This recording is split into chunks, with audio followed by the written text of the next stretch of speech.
Talk Radio. Mi chiamo Afurakani, Afuraitkaitnit, EGUA, Medinde Ojirafo, Kwesi, Rationalizing, AKUMA Amaruka, Tipimu, Ojirafo. I mean, greetings to all Afurakani, Afuraitkaitnit people, meaning Africans, black people. Today is EGUA Day, Marketplace Day. My name is Ojirafo, Kwesi, Rationalizing, Ojirafo of the AKUMA Nation in North America. Idiocy, we appreciate you tuning in once again to the show. We're sending out a couple of messages. In the meantime, also you can pull up our link to our AKUMA SAA webpage, putting it in the chat right now. AKUMA SAA page on the ojirafo.com channel, ODWIRAF as in free, O.com, ODWIRAF as in free, O.com, and you can scroll down, and then you can go to the AKUMA SAA page. And the direct link is /AKUMA SAA, AKUMA SAA page .html. So we're going to deal with that. Also going to place in the chat room the link to our NKWAMUA Whole Life Journal, NKWAMUA.com. We're going to touch on that as well. And then there's a specific link here to a publication article that we published, and we're going to deal with that as well. So I want to put that out there as well. The AGYIMIFOSEM article, so we're going to get into detail about that. Okay, I want to make sure everybody got the messages that we sent out right before we get started. Okay, so, and also for just a couple of announcements, as for some people who know, some people are new, we do have 3 weekly shows. On Joada, Monday, we have Akanfo Nanasom, Ancient, Authentic, Akan, Ancestral Religion. So we deal with Afurakani, Afuraitkaitnit, Ancestral Religion, specifically the Akan tradition from an authentic perspective, authentic expression. So we focus on that on Joada. On Benada or Abenada, which is Tuesdays, we have Ojira, which means purification. We deal with Afurakani, Afuraitkaitnit, Ancestral Religion in general, Nanasom, Ancestral Religion in general, just across the board, various aspects of our culture, taking the lessons from our ancestral religious practices, showing how they are relevant to every aspect of our lives, dealing with culture, nation building, and so forth. We deal with texts from ancient Kemet, show how those texts are directly related to ancestral religion, culture, and nation building, just as they were in the past, to us right here, wherever we are in the world. And we clear up misinformation. It's a great deal of misinformation about ancestral religion, culture, nation building, and so forth, revolution, resolution, and everything else. So we go into detail on various aspects of the culture, the traditions, on Benada, the show, the Ojira show on Tuesday. And then, of course, on every Awukuda, every Akuada Wednesday, we have Marketplace, where we talk about products and services, provided by our people in our community, have their own businesses, services, and so forth, serving the community in a positive fashion, but also hold our ancestral values. We did have a guest for tonight. We had to push that back to next week as far as for scheduling purposes. So what we're going to do in lieu of that is we're going to talk about one of our services that we haven't really gone into detail about on the show before. We've talked about some of our publications, and we've talked about a couple of our services and a couple of the shows. Last week we talked about Guamukasa, public speech and economic activity, and the nature of public speech, how it's connected to our ancestral culture, and how it is a service to the community. We went into detail about that. Of course, you can check the archive.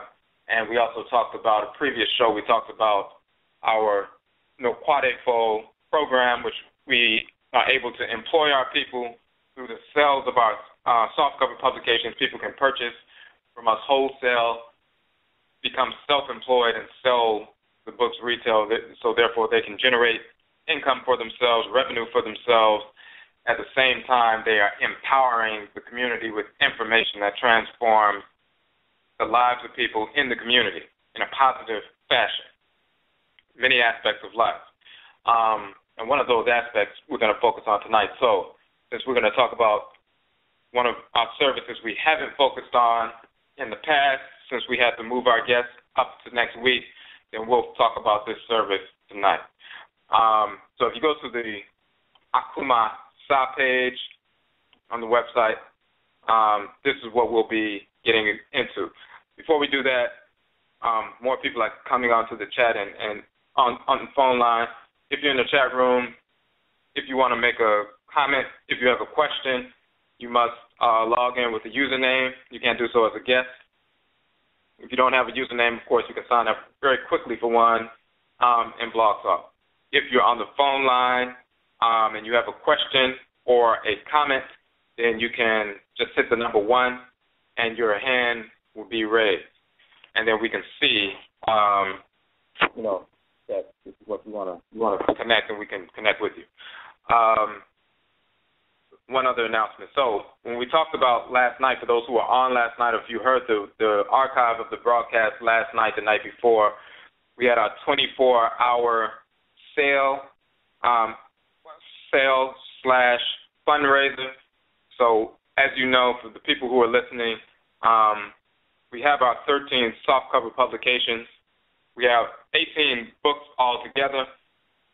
All 18 books are online as ebooks, and they're free downloads. So we made all of our books free downloads. 13 out of those 18, in addition to the ebook versions, we also have softcover versions, and we print those in-house on our own printers in color. We sell those publications. We generate revenue by selling those publications. That funds our activity, funds the free services, one of which we're going to talk about tonight, including when we do presentations in different cities. We do not charge people to come to our presentations, and we don't charge organizers a speaker's fee when they bring us out to the city. So, and everybody who comes to our events, they come free, and we give away one of the copies of our softcover publications for free to everybody who comes to the event. So they leave, they come to a free event, and when they leave, they have a book. Even if they can't afford something, they can walk out with a publication. And we've given away over 350 of our books for free over the past 12 months. So the way we fund these projects, operations, services to the community, workshops, trainings, and everything else, is through the sales of our softcover publications. So we have 13 of them. They only range from $8 to $11. One is $8. 6 of them are $9. 5 of them are $10. One of them is $11. We have a permanent option of, if you order the entire 13-book set, you get 30% off. It's a 30% discount. Because if somebody wants to order the whole thing, instead of ordering the 2 or 3 at a time every month or so, they just want to order everything at once, then we give a 30% discount. So you get the entire 13-book set for $86, which is basically $6.60 per book. We had a sale this week, which / fundraiser, where we gave a further discount, the entire 13-book set for $50 plus shipping. Initially it was 24 hours, but since some people had missed the broadcast and some people had listened to the archives and felt like they missed it, they asked if it was still on, so we decided to just go ahead and make it up until today, because this is the 3rd day, this is the last broadcast of the week, and we won't be back on until next week, so we just made it, up through Wednesday. So that fundraising discount is still on. So if you still want to order the 13-book set for the discounted price of $50 for the entire 13-book set, you can still do that tonight. So you can just hit us up. And of course, you can go to the website. Let me put the link on the website. And that's the NKWAMUA page, publications page on the website for that. So we just wanted to give that announcement. It will still be going on throughout tonight. All right. So we're going to get to the AKUMA SAA page on the website, ojirapo.com/AKUMA SAA page.html. And this is one of our services. AKUMA SAA is an acronym. It's talking about substance abuse abstinence in the Afurakani Afuraitkaitnit community. So very often we've done workshops on AKUMA SAA. That's one aspect of it. And the other aspect of it is the K.U.M method. K.U.M is also an acronym.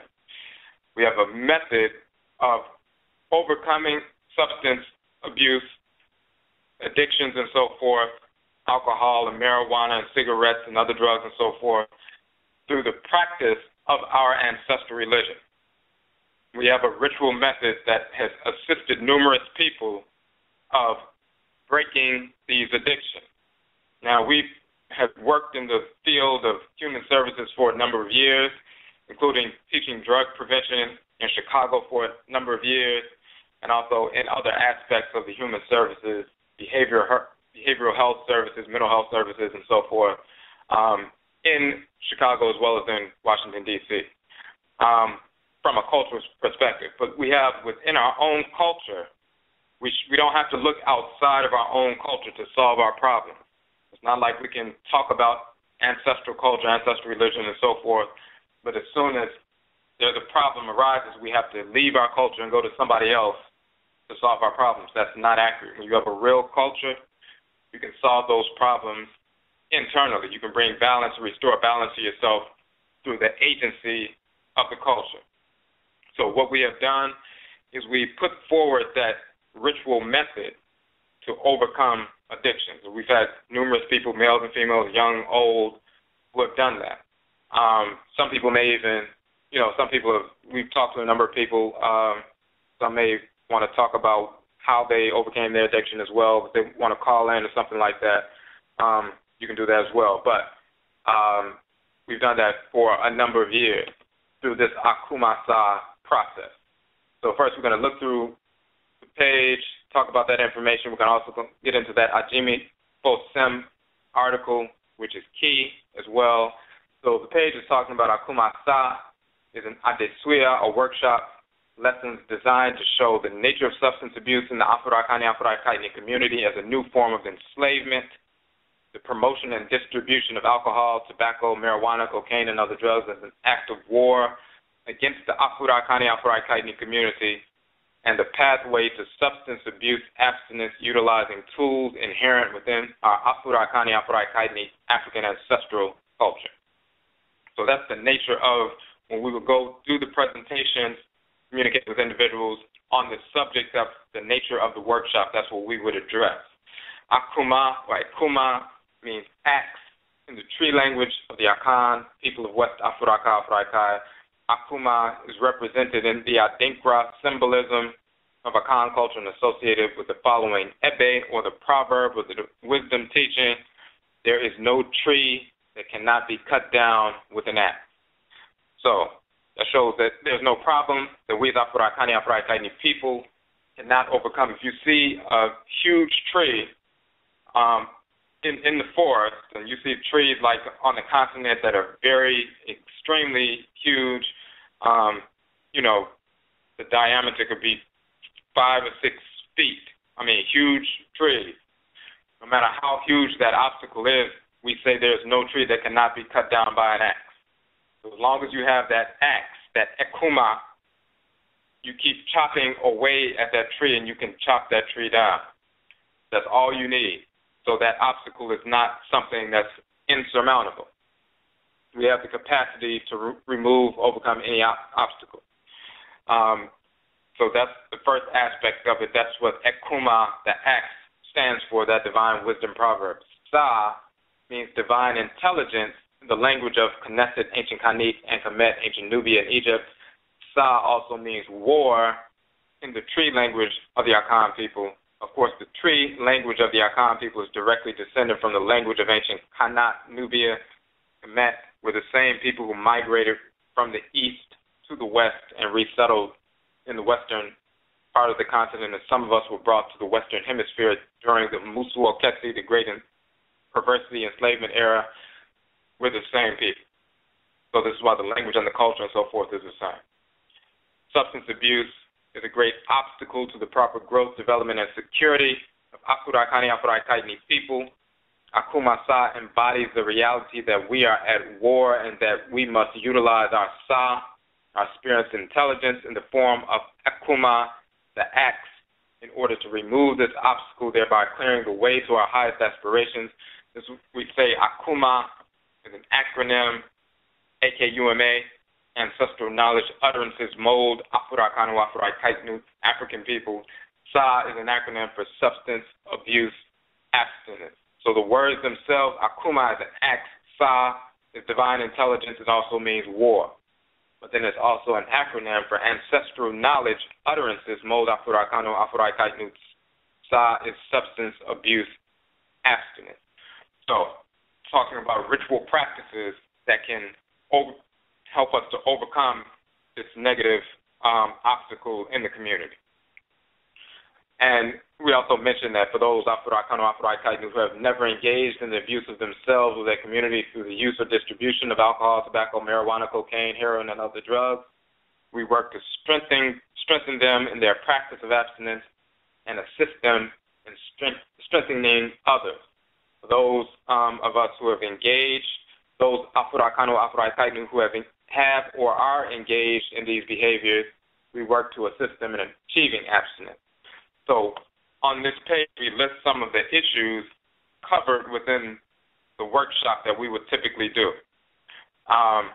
For example, 5 million Afurakani, Afuraitkaitnit were enslaved in North America over the span of 350 plus years. 5 million Afurakani, Afuraitkaitnit in America, so-called African Americans, are currently hooked on cigarettes. The cigarettes alone, smoking-related cancers are the #1 killer in our community. So whether it's lung disease, heart disease, a number of different cancers that are related to smoking, smoking-related cancers, #1 killer in the community. Substance abuse is the latest form of enslavement. How we allowed ourselves to once again become prisoners of war or enslaved. So when you think about enslavement, what is that? Somebody is controlling you, they're controlling your body, working you to death, being separated from your family, and so forth. If you smoke cigarettes, just focusing on cigarettes, for example, your lungs are enslaved by the poisons. There are over 4,000 chemicals in cigarette smoke, including arsenic and formaldehyde and a number of different chemicals. So your lungs and heart are literally worked to death. And when you're worked to death, then you leave the earth in an untimely fashion. You're separated from your family in an untimely fashion, in an unnatural fashion. When you're separated from your family, it's no different than when the whites and their offspring on a plantation would take somebody's child, sell them off into slavery to another plantation. The family would never see them again. Take somebody's husband, wife, son, daughter, cousin, whoever, take them, separate the families, and sell them away. You never see them again. When your life is taken, as well as murdering people on the plantation, when you work yourself to death, your lungs, your body is enslaved by the drug.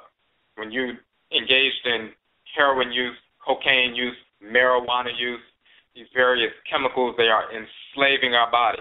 The addiction is slavery, forcing your cells to compensate for the self-destructive activity you're engaged in. That's slavery. And then when you die, you are separated from your family. So that's the exact same process. When you look at, when we were first brought over here, we weren't first brought over here to pick cotton. That became a cash crop, the major cash crop later on during enslavement. When we were brought over here, we were picking tobacco. Now, picking tobacco on tobacco plantation. Some of us were also being forced to pick hemp. Some of us were working in distilleries with producing alcohol for the whites and their offspring. But if you imagine us, our ancestresses and ancestors picking tobacco, and when they're picking tobacco, we are being worked to death by the whites and their offspring, by the owners of the plantation, enriching them and being enslaved at the same time, worked to death at the same time.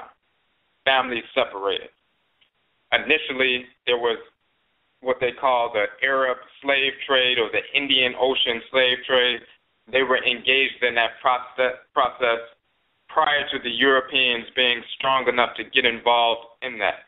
So the whites and their offspring, we talk about the whites and their offspring, we're talking about white Europeans, white Americans, but white Arabs, white Hindus, white Asians and so forth, white pseudo-Native Americans, all of them are the whites and their offspring. All of them are spirits of disorder.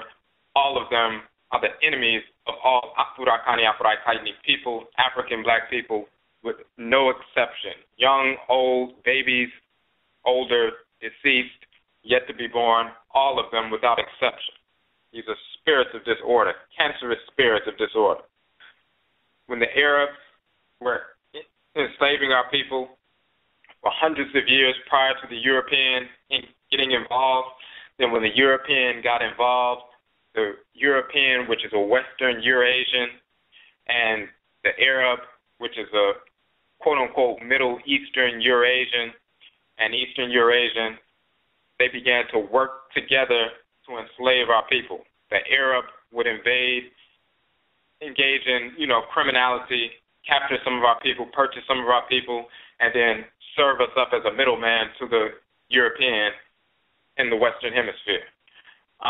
So they're working together. First, it was the Arab on the continent, in the western part of the continent, western, central, and north as well, and then also east and south, parts of south. But for us who got enslaved in the Western Hemisphere, once the European got involved, then they're working together. The same process happens now, and we also need to understand that the so-called Indian Ocean slave trade, the Hindus enslaving black people whenever they could, the Asians during the Tang Dynasty in China, so-called 8th century AD and so forth, they were enslaving Afurakani, Afuraitkaitnit prisoners of war whenever they could. So that white Asian is not your brother and sister. They never have been, just like they are not now. They have always sought to enslave and corrupt and destroy our people whenever they could. Just like they participated in the enslavement of our people in Asia, in India, all across the so-called Middle East, all across Arab territories, so-called Arab territories, all across Europe, of course, amongst the Europeans. They're working together, the Eurasian, the Western Eurasian, Middle Eastern, and Eastern Eurasian, which are the, Chinese, Japanese, Koreans, so forth. All of them are Eurasians. All of them are the enemies of our people. They work together to enslave our people.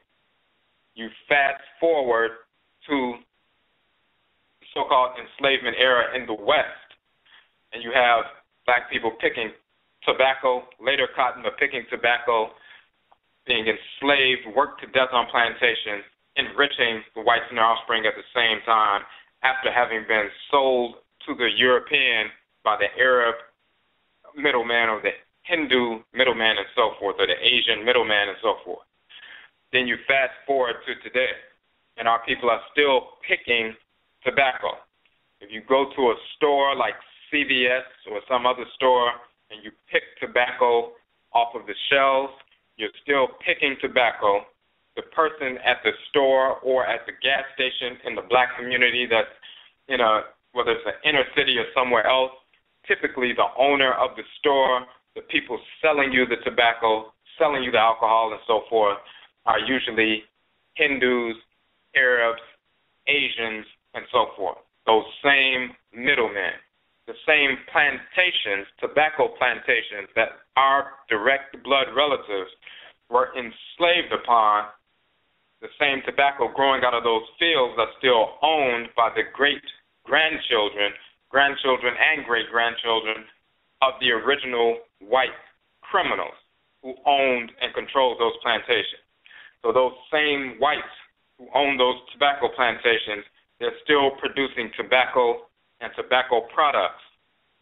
And the white, Arab, Hindu, Asian, and so forth are serving as the middlemen to serve up these products to us in our neighborhoods. So the white, Arab, Hindu, Asian, and the white European are still working together to enslave our bodies through picking tobacco through the form of cigarettes, cigars, and so forth. We're enriching them and killing ourselves at their proxy, basically, at the same time. It's the exact same process, with the exact same players, the exact same criminals, still engaged in the same process. We also were forced to pick hemp. Picking hemp, that was a major cash crop. During the time of enslavement, there were times when the criminals would give our people cocaine so it would make us work longer hours on the plantation. So hemp, cocaine, alcohol distilleries, we were forced to work in those alcohol distilleries, whether in Europe as well as in America during the enslavement process in the North and so forth, as well as in the South, and then, of course, tobacco. So you have tobacco, hemp, which is marijuana, alcohol, cocaine. The same drugs are flooding our communities by the whites and their offspring today. When the whites and their offspring claimed that they went to Iraq looking for WMDs, weapons of mass destruction, of course, that was all manufactured. They were helping the white Arabs with their nigger problem in Iraq. There are many studies where they talk about the population of Iraq, either 7% all the way up to 15 or more percent, Afurakani, Afuraitkaitnit. There are millions of black people in that area, mainly living in the South, like in the Basra region and the South. Of course, when they went to Iraq, the first place they went was the Basra region and began to bomb. It's no different than when they went to Libya. They didn't go to Libya to attack Gaddafi. Of course, Gaddafi is a white criminal. Of course, we rejoice at the fact that he was killed. The only problem is we should have killed him instead of the whites and their offspring. He was not a friend to black people. There are a lot of slaves who think this white perverse beast was one of our brothers. He was a criminal and a parasite, just like all of the whites and their offspring. A parasite leeching off of our people. All of the Arabs in Libya, they were killing and enslaving our people, decapitating our people. They've been doing that ever since they've been there. So when the whites and their offspring, headed up by Obama, the son of his white mother, he's a criminal as well, a white criminal as well, when he sent troops and so forth to Libya, it was to help the white Libyans massacre the blacks, and that's exactly what they were doing. Blacks were rising up just like there were people rising up in different parts of the continent. They began to slaughter the blacks, the Afurakani, Afuraitkaitnit people wholesale. So when you see Obama sending troops into Libya, sending troops into Somalia, sending troops into the Congo, sending troops to various parts of the continent, Liberia now, trying to get troops into Nigeria under the guise of assistance with Boko Haram, which is something that was created by the whites and their offspring in the first place.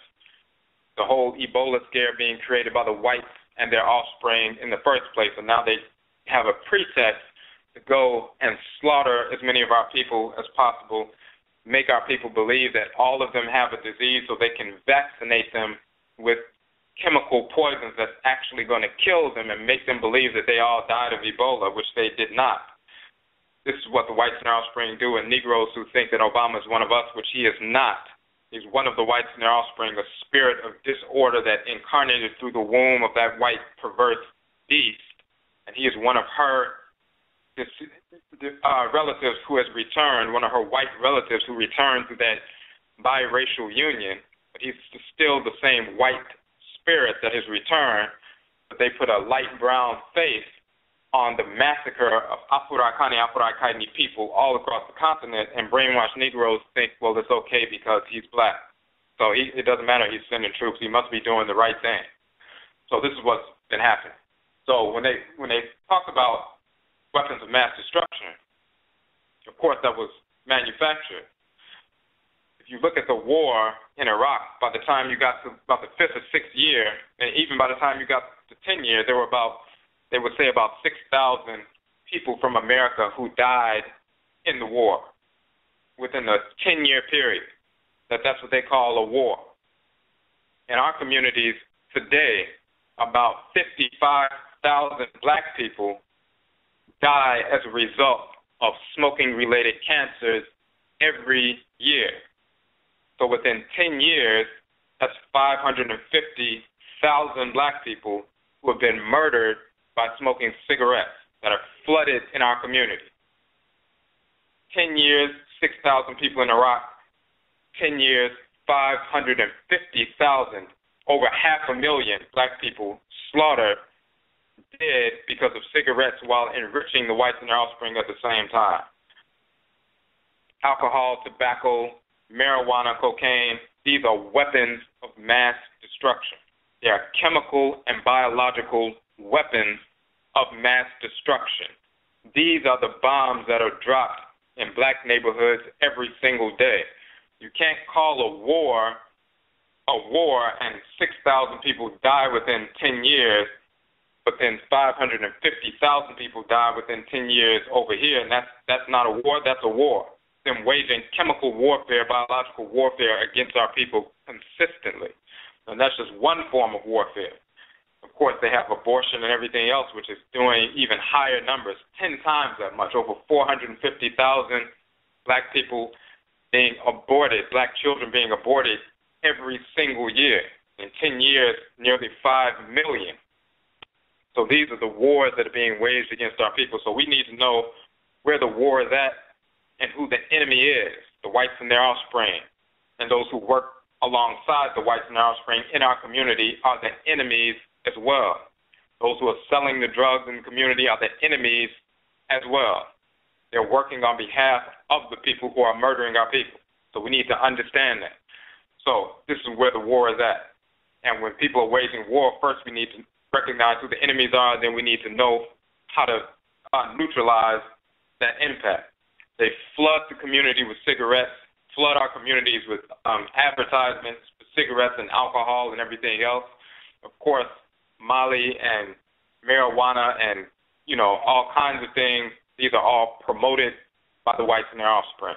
Of course, they're moving towards decriminalization, which they had always planned to do. It has nothing to do with, drug sentencing laws and so forth and them realizing that they were wrong. This has always been planned intergenerationally. They'll take a few generations of our people and lock them up for years, for decades, for possessing crack cocaine. They flood our communities with crack cocaine, flood our communities with all kinds of drugs. Our people get hooked on these drugs, then they arrest them for being hooked on drugs, arrest them for having these drugs in their possession. Then they give them, very stringent laws, sentencing laws. People getting 10 years automatic, going through the penitentiary because they were in possession of cocaine, crack. The same white individual who has 10 times more cocaine, they get probation, get slapped on the wrist. So they destroy families for decades, intergenerationally. So after destroying families for decades, planting drugs on people, then arresting them for having the drugs, flooding the community, making communities suffer through poverty, making sure they don't hire anybody, making sure that we're suffering on every level, then flood the community with drugs and guns, flood the music, flood the media with images of, criminality, making criminality beautiful, making people want to be criminals. People want to be thugs. They promote the music, only kind of music that gets played on the radio, is the kind of music that talks about murdering each other, killing each other, and disrespecting women and so forth, elders and eldresses and everything else. They feed that nonsense into our mind. Movies, music, television shows, everything else. Once the people are sufficiently brainwashed and suffering through poverty, then you flood the community with drugs and guns. And the people who are suffering and want an escape, they'll take the drugs. They're starving, suffering, hungry, and so forth. They take the drugs to try to escape. The people who are starving, suffering, and hungry but want to make it, they'll take the drugs and sell the drugs and make some money. And then the cracker moves in, arrests everybody, locks them up. Destroys communities for decades. And after destroying communities for decades while giving the whites and their offspring a slap on the wrist and they're going nowhere, you notice if you look even in the FBI statistics, 75% plus of all arrests in America, just arrests period, across the board, 75% plus of all arrests are of the whites and their offspring. The other 25% of arrests in America is split up between black people, who they also Hispanic, who they label Hispanic, Asian, so-called Native American, Hindu, Arab, and everything else. But then over 50% of the people in the jails are black people, and we have the longest sentences. So how is it 75% of all arrests are crackers, but the vast majority of people in the jails are our people because these are criminals. These are our enemies. They've been our enemies for thousands of years. They will be our enemies until we make them extinct. And that's the only thing that's going to stop, quote-unquote, racism is when they no longer exist until we make them extinct. So, of course, they were waging that kind of war. Of course, for decades, they would do that and destroy families, lock people up for various planting drugs, murdering our people, all kinds of things. But then they had already decided they're going to engage in decriminalization. And after our families have suffered for years, for decades, with their sons and very often daughters languishing in jails, recycling back and forth in jails and having apparently no opportunity when they get out of jail to do something productive, they fall back into the same, negative behavior patterns, end up back in jail or on the street or whatever it is, after people have suffered with that generation after generation, and our generations become very short. You have somebody who's 15, 16, 17, they have a baby, then 15 years later, when the baby is 15 or 16, then they have a baby, and 15 years later, so within 30 years, you're already working on your third generation. So our generations become very short in many areas. So after people have suffered intergenerationally, they've seen you have a child whose father is in a gang, his father was in a gang, his father was in a gang. A child sees his father, his grandfather, and his great-grandfather. His great-grandfather is a gangbanger. His grandfather's a gangbanger. His father's a gangbanger. Now he's getting in the gang. So when people are seeing that and suffering with that for a decade, or the mid-'80s all the way up until now, 30 years later, then when somebody says, hey, maybe we should decriminalize marijuana, maybe we should decriminalize cocaine, maybe we should decriminalize heroin, decriminalize all these various drugs, we think the people like, oh, now they're being fair. Oh, now they're being open. Now they're trying to help our people. Let's move forward.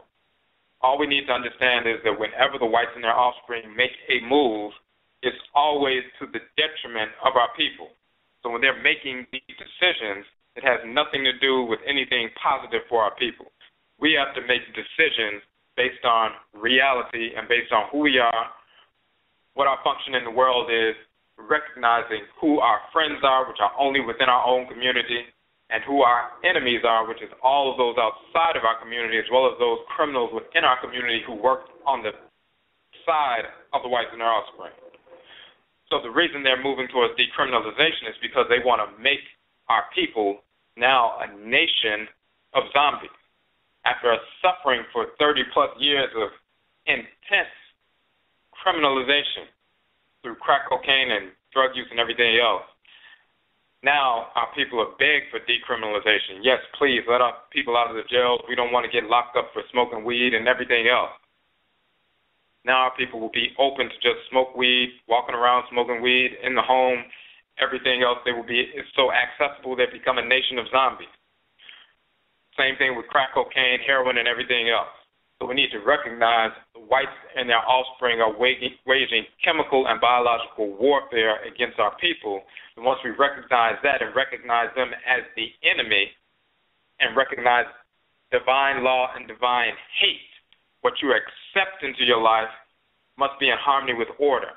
What you reject, what you hate, is in harmony with order as well. You reject that which is perverse, that's divine.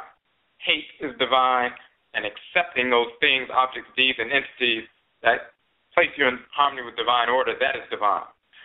So when we teach this to our people, whether they're adults or children, once they recognize that the whites and their offspring since enslavement and up until now, they were forcing us to pick tobacco in the past on plantations.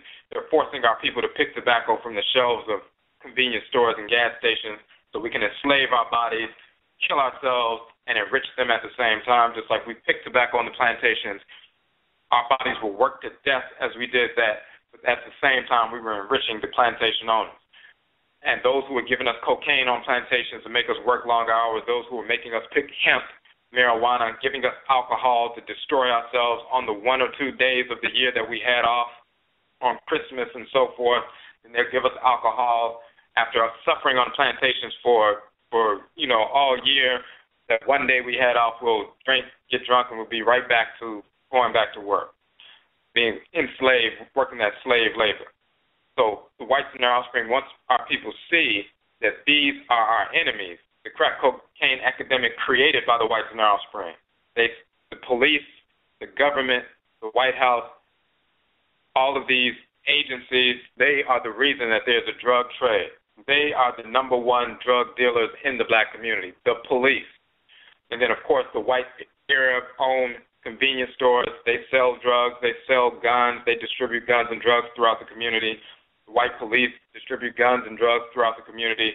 Whenever they get tired of somebody or their time is up, then the same police officers who sold them the drugs, protected their drug sales, sold them the guns, protected the gun sales, they turn around and arrest those same people for having drugs and guns after they sold them to them, worked for them, protected their sales for years, decade or more.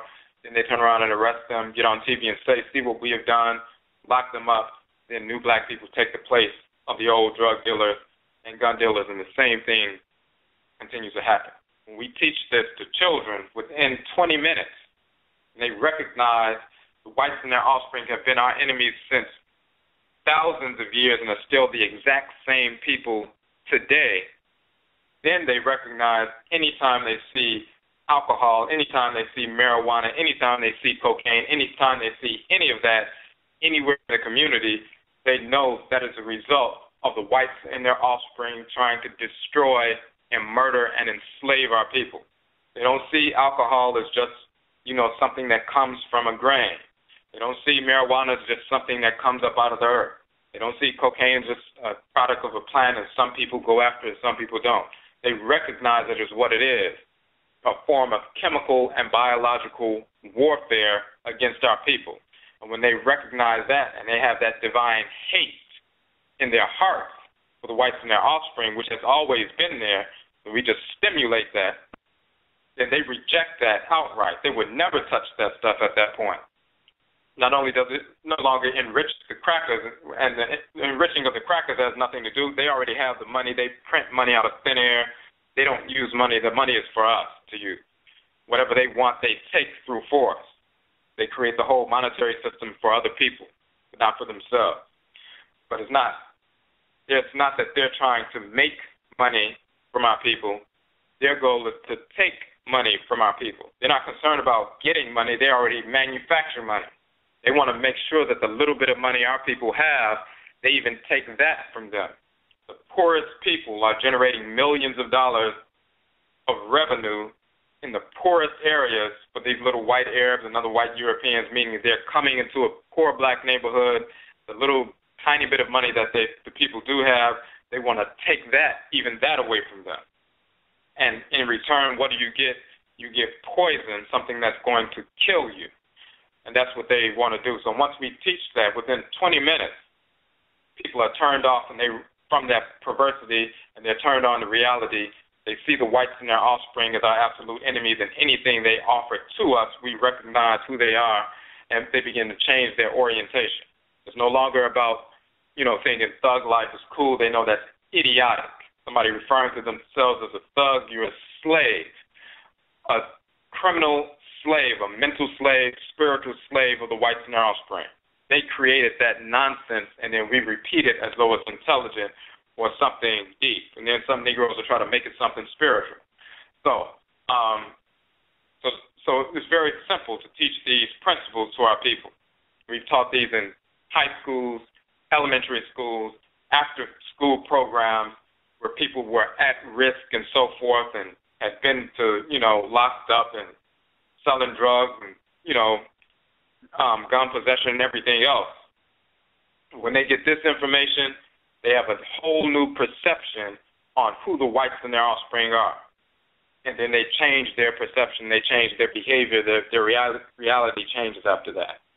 So we understand that war being waged against us, and we identify it as a war, then we can move forward and make intelligent decisions. As long as we think that, everybody does drugs, and it's not just the black community and so forth. When you look at the differences in the ratios, you'll see that it's a war being waged against our people.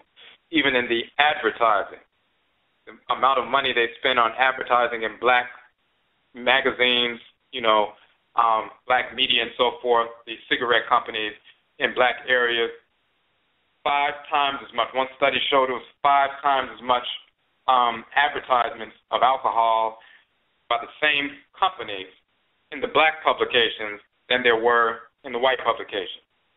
If you break that down, 5 times as much. They want 5 times as many of our people locked up into these addictions than their own. So then you have to look at the notion of casualties of war. The whites and their offspring understand that if they want to wage war against the people, there will be casualties on their side. They're willing to give up casualties, just like they don't mind giving up 6,000 of people from America to die in Iraq over 10 years when they can kill over 1 million people in Iraq over 10 years. They don't mind the 6,000 is nothing. They don't care anything about that. They don't care about people dying as long as it's a very small number. 6,000 to 1 million, that's a good deal as far as they're concerned. Even if it was 60,000 to 1 million, that's still a wonderful deal as far as they're concerned. The casualties are minimized as far as they're concerned. So they understand casualties. So if they have 5 times as much money invested in advertising poison, alcohol, and cigarettes and so forth to black people as they do to their own people, that's a 5-to-1 ratio. And they want that to break down. So, for example, if you had that 5-to-1 ratio and you were trying to kill people and you knew it was a 5-to-1 ratio with regard to casualties of war. If you have 20 black people in a room and you have 20 white people in a room, and you're talking about casualties, so every time you kill 5 black people, but then you lose 1 white person, that's the casualty. In order to kill 5 of the blacks, you have to lose 1 of the whites. So you start off with 20 black people in the room, 20 white people in the room. 1 of the whites dies waging war against the blacks, but 5 black people die. So now you have 15 black people in the room, and you have 19 white people in the room. Then 5 more black people die, 1 white person dies. So now you have 10 black people in the room, you have 18 white people in the room. 5 more black people die, 1 white person dies. Now you have 5 black people in the room, you have 17 white people in the room. 5 more black people die, 1 white person dies. Now you have no black people in the room, and you have 16 white people in the room. So you started off with 20 and 20, and within a few tiers, you have 0 blacks and 16 whites. If you expand that to millions, you start off with 20 million of each, by the end of the day, by the end of the decade, you have no black people in a certain area, and you still have 16 million whites out of the 20. Those 4 million were simply casualties. They don't care anything about that because they still are in control. So when they put these advertising dollars out and they spend 5 times as much money in the black publications to promote cigarettes and alcohol than they do in the white publications, and billboards in the black communities, and as soon as you cross over into a white community, no billboards for alcohol, no billboards for cigarettes, no billboards for any of that nonsense, because as soon as you cross the street into a black neighborhood, it's very stark in certain areas, whether you're in Chicago, D.C., New York, or whatever. You can look on one side of the street where there's a white neighborhood, and it's pristine. You look across the street, across the intersection, where the line of demarcation is separating the black neighborhoods from the white, and you see rundown stores, billboards of cigarettes, billboards of alcohol, naked women on billboards holding bottles and everything else, promoting perverse sexual activity and so forth. Just looking across the street, it's so stark it looks like a cartoon in certain areas that you wouldn't, that somebody would, it looks like a satirical cartoon, but it's reality. So when they put these advertising dollars out, that's what they have in mind. So then our people suffer through all that, and then when they talk about decriminalization, our people are like, wow, they must be trying to help our people out. That's not accurate. When we teach this information to our people, young people as well as older people, adults, once they get that information, it doesn't take more than a few minutes for them to realize that, and then we can transform the lives of our people. They start making different decisions because they know who they are, they know who the enemy is, and they know who the enemy has been for thousands of years unchanged, and they know their nature now, and they understand they will never change, and even more importantly, they, as an Afurakani, Afuraitkaitnit people, have no desire to change the white offspring. You should not have that desire. If you're intelligent and focused, you have no desire to change the cancerous cell. You only want to exterminate the cancerous cell. You have no desire whatsoever to see them transform because, number one, you know they wouldn't, but even if they could, you don't want them to. You don't care anything about what they're doing. You just want them exterminated. That's it. So once we get into that proper mindset, then we can move forward.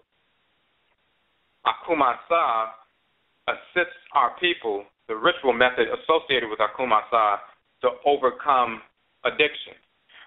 Before we get into the ritual method, we want to get into this particular article, share some information that most people do not have, and a lot of information that, you know, people have been misrepresenting, which is very key. So let me make sure we have this link up. We put the link in the chat room. Okay, so the link is for this particular article. The article we wrote a few years ago, AGYIMIFOSEM, and it's on the internet as well. It's on our website. We wrote it as a part of a journal we were publishing, Afuraitkaitnit, and Homa, which is a journal that had 4 issues. Afurakani, Afuraitkaitnit, Ancestral Religion. So the name of the journal was Afuraitkaitnit, and Homa, Ancestral Religion Journal. In the second issue, we wrote an article, and all these issues you can find on our website. All of the 4 issues had information on culture, information on health, information on a number of different things, different sections. There was a section on K.U.M or melanin in each issue. And this article was in that section dealing with K.U.M or melanin. So first, before we even get to that section, what we're going to do is, I don't think this portion was in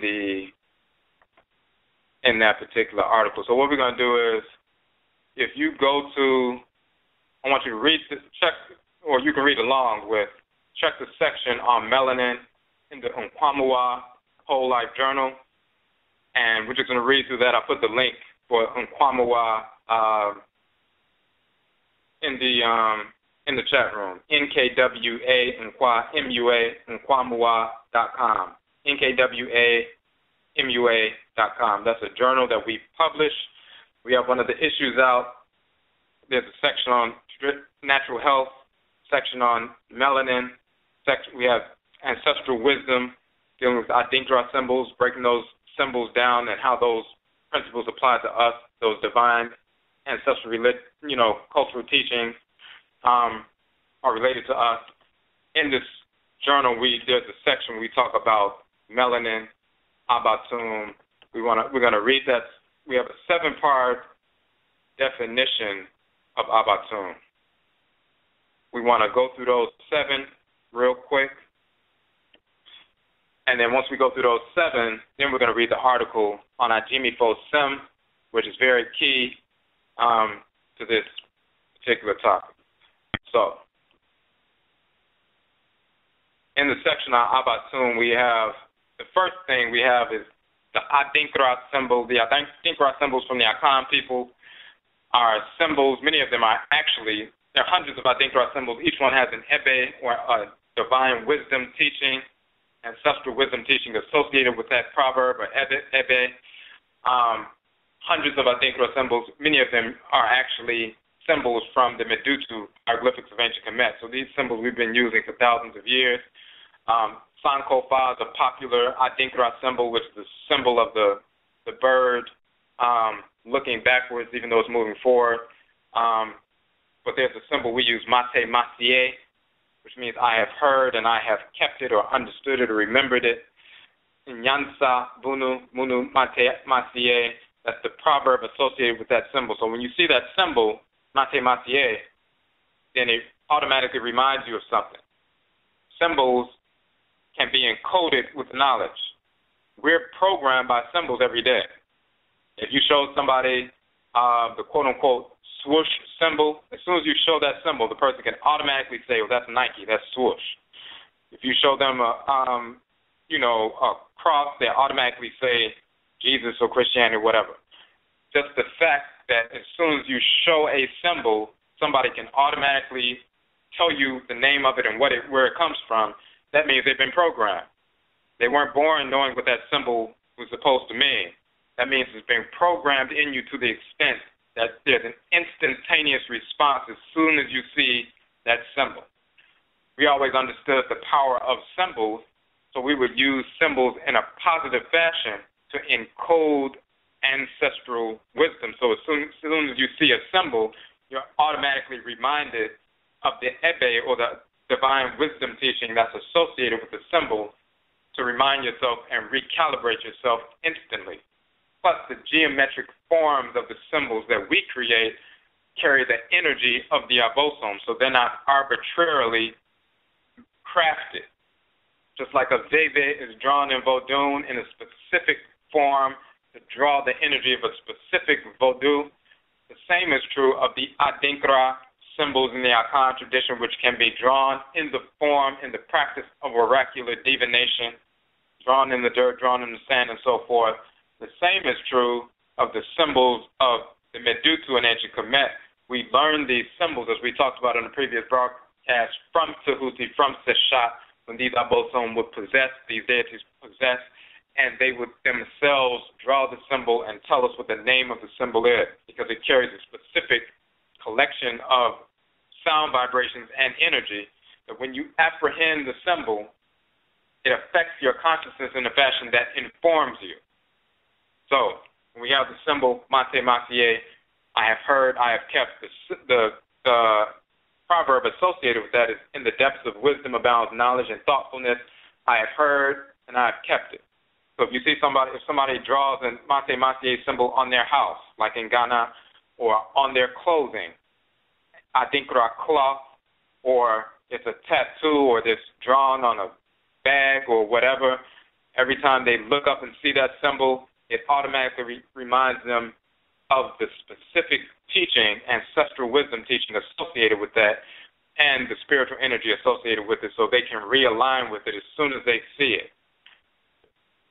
We give an explanation. Mate masie is a symbol which reminds us of the value of retaining, being information that we can utilize for our benefit. It is one thing to hear what someone who is truly connected to you has to say. However, that hearing is only intelligent when you retain the information. Mate Matier speaks to the purpose of learning. In Afurakani, Afuraitkaitnit culture, learning is recognized as the instrument through which we fully realize our life focus, our purpose for living, the function we came into the world to carry out. It is also the instrument through which we understand how to carry out our life's purpose, our function in the world, without creating disorder in our lives and in the world. Mate Matier reminds us to preserve order. So that's talking about the reception. Matier, I have received, I have understood, I have heard, and then the retention. Matier, I have kept it, I have understood it, I am retaining this information so I can use it for my benefit. That's the Ebe teaching, but if you look at the actual symbol, 4 circles with 4 black dots in the center, near the center of the circles, talking about receiving and retaining.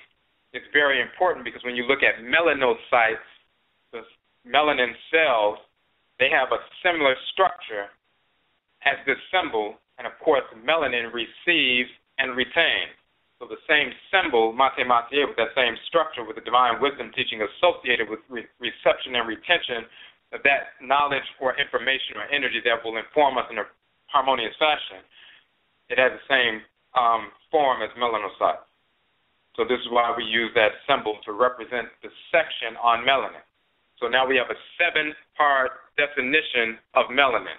And it's key to understand these 7 definitions because melanin and the way the drugs are crafted and fashioned by the whites and their offspring are directly designed to attack the melanin dominant body. So we're going to get into that. Abatum is a term that we use for melanin. Aba means fruit or seed or pod. Tum means black or dark in the Akan tradition. So Abatum is the black fruit, that which is produced from the blackness. This is just our word for melanin. We have a 7-part definition. First part of the definition, Abatum or melanin is the chemical in your body that gives you your color, which many people, if you hear the word melanin, they say, oh, that's what makes you brown or black. So it is the chemical in your body that gives you your color. Secondly, it's found in the skin, hair, eyes. That's why your skin is brown or black, hair is black, eyes are brown or black. Also the major organs and body systems. So all of your organs and body systems, the major ones, have that chemical. If they did not have that chemical, they would not function properly. This is why melanin-dominant organs yield the highest, amount. When people are having organ drives and everything else, the melanin-dominant organs are superior. They work, they're more harmonious and so forth. So they fetch, quote-unquote, the highest price.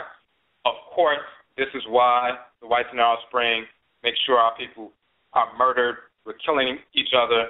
Go to the hospital. They let our people die in the waiting rooms or on the tables and so forth, harvest our organs and sell them on the market and, of course, use them to keep their own people alive and so forth. They understand the value of these melanin-dominant organs. We have a superior quality of abatum, of melanin, of course, and the whites and their offspring do. And, of course, there was once a billboard that showed a young black male in some hip-hop clothing, and it was a thing dealing with organ donation, became controversial because they had lines pointing to the different organs in his body, talking about how much the organs were worth, and it came up to over $1 million. So what it was really saying, it had nothing to do with, hey, why don't you be an organ donor and put that on the back of your license so you can save a life. What they were really saying is every time you see a young black male, a little teenager in hip-hop clothing, alive, he's just a nigger walking around on the street. But dead, he's worth over $1 million because his organs will fetch over $1 million. So it's important that we kill as many of them as possible because that's $1 million walking around if they get killed. So that's important. So abatum is found in the major organs and body systems. It's also found in plants, animals, minerals, the earth, sun, oceans, clouds, stars, and planets. It is also the black substance of space, which is called dark energy and dark matter by the whites in our offspring. We call it Ka and Kaida in ancient Kemet. That substance is a plasma. That is the quote-unquote cosmic melanin. A portion of that is what formed the earth, and a portion of that is what is in our bodies right now as the chemical that we call AKUMA or melanin in our bodies. It comes directly from that black substance. That all of the planets, sun, moon, stars, and everything else dwell within and operate within that black substance, just like all of your organs operate within that black substance as well. So that's the second part of the definition. Third part of the definition is AKUMA melanin is found at the site of infections, cuts, and wounds. It's a healer and a protector. So if you get cut, melanin rushes through the wound. It helps to clot the blood, stop the bleeding, and then it creates a natural Band-Aid, which is black. That Band-Aid is called a scab. It prevents further infection from external bacteria by covering the wound. And while it's covering the wound as a bandage, as a natural Band-Aid, it's also helping to heal the wound up under that covering. So days later, when the scab falls off, the wound is healed. So melanin creates a natural Band-Aid. Is found at the site of infections, cuts, and wounds, a healer, protector. When you look at these seven-part definition, each one is associated with the abosom of the 7 days of the week. So each definition is connected. This is why, for example, the third one says it's found at the site of infections, cuts, and wounds. It's a healer and a protector. The third day of the week is Bena and Abena, Da. That's Heru Behudet and Sechima, or Bena and Abena, called Ogun and Iyami Abeni in the Yoruba tradition. The protectors, the fighters, the warrioress, divine killers, and so forth.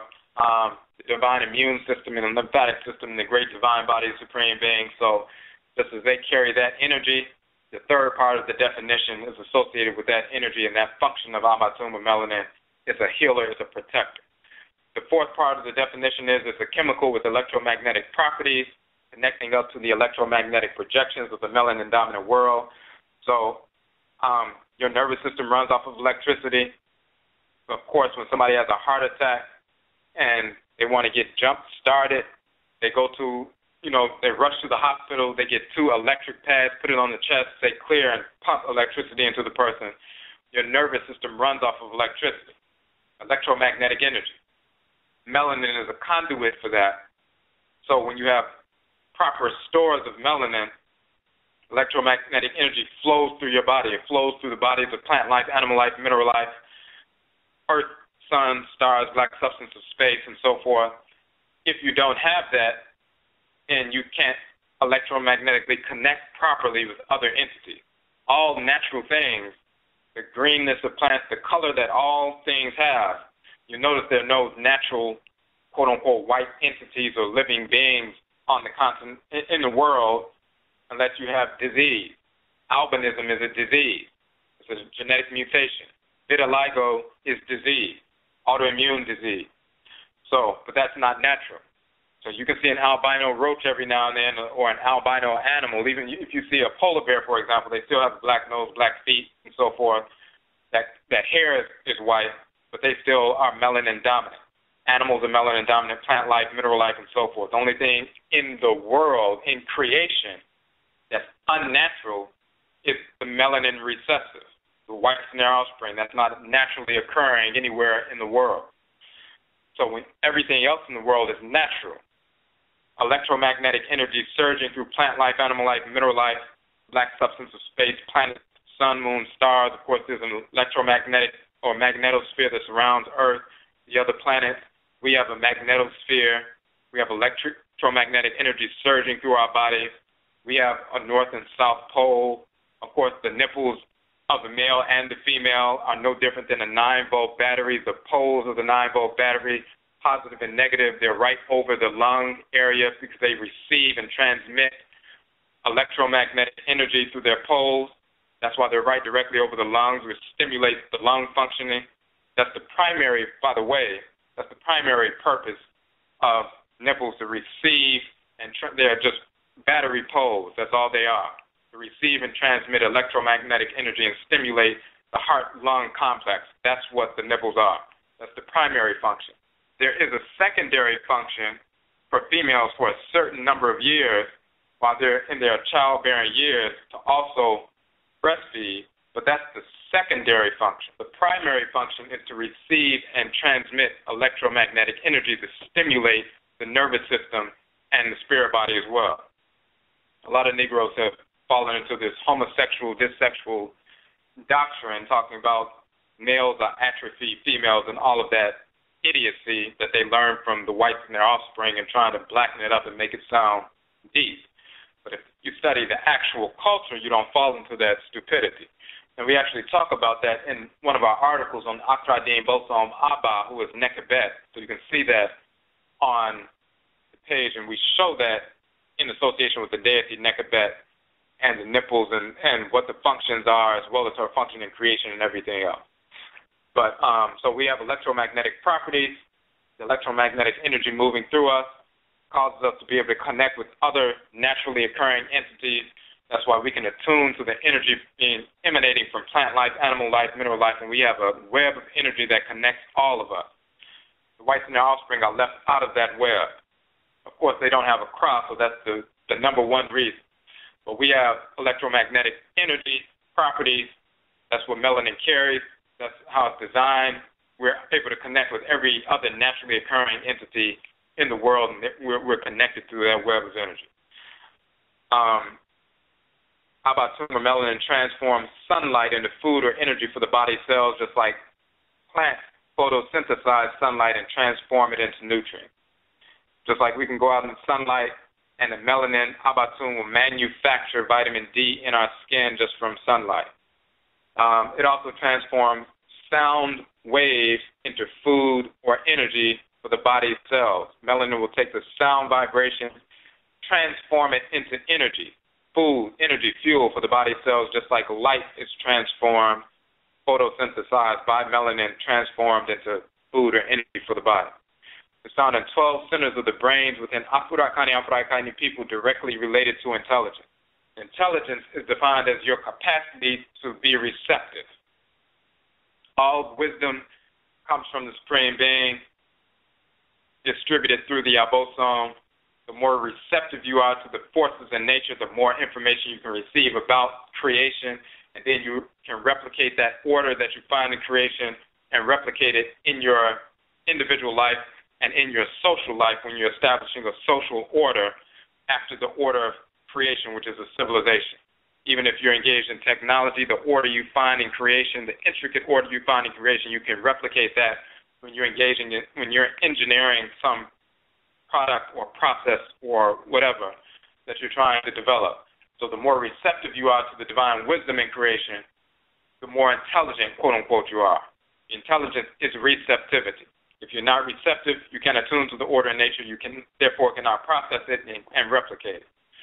Because we have the highest amount of melanin, of course, AKUMA, that makes us more receptive. That black substance receives the energy of the sun, moon, stars, and everything else, just like the black substance of space receives and processes and distributes that energy throughout everything that's within the black substance, which is all things are in the black substance.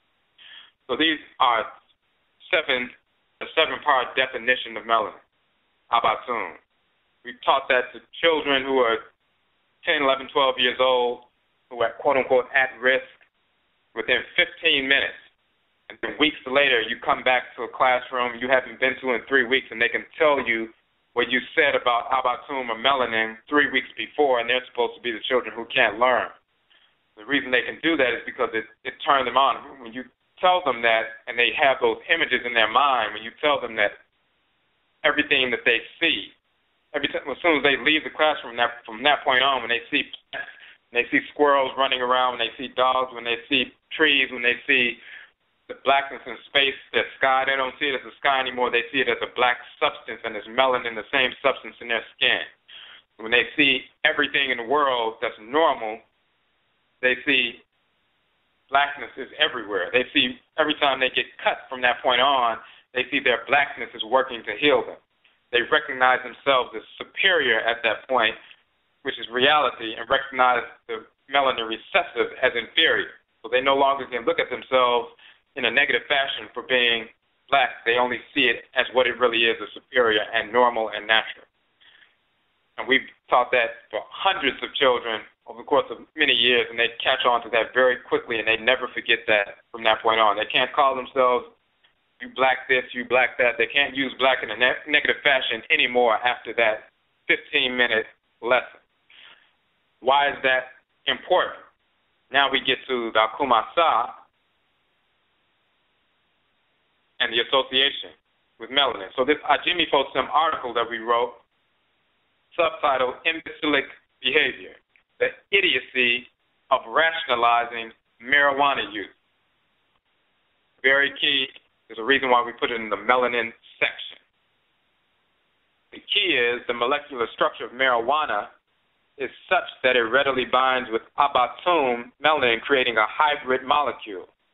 In the ensuing process, the AKUMA dominant or melanin dominant Afurakani Afuraitkaitnit body begins to incorporate and seeks the utilization of this hybrid molecule.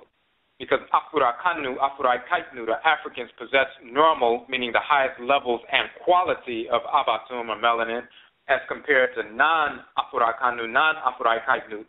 We, as AKUMA dominant people, melanin dominant people, get hooked on drugs, including marijuana, faster, stay hooked longer, and suffer more severely than all others, for the drug has more quality AKUMA or melanin to bind to within our organs and organ systems, including the 12 centers of our brain.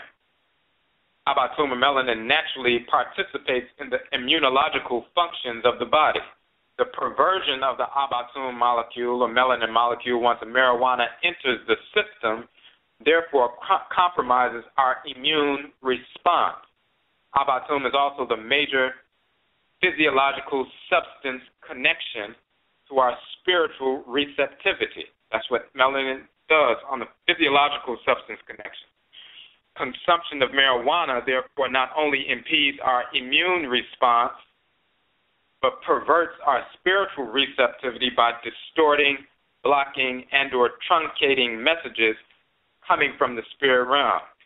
Some Afurakani or Afuraitkaitnit have foolishly bought into the insane belief that smoking marijuana is beneficial to Afurakani, Afuraitkaitnit people, that we used it in ancient times to achieve quote-unquote higher levels of consciousness. What such individuals do not realize is that this foolish and false propaganda was created and is disseminated by the AGYIMIFOSEM, the spirits of disorder, the whites and their offspring, in order to turn Afurakani, Afuraitkaitnit, Africans, black people, into a community of drug addicts to destroy our AKUMA and our entire bodies, to shorten our lifespan, to pervert the values of our children who watch their parents and other Afurakani, Afuraitkaitnit adults destroy themselves while rationalizing their foolish behavior at the same time, and to pervert the spiritual communications coming from the Abosom and Nananoman Samafo, the deities and ancestral spirit.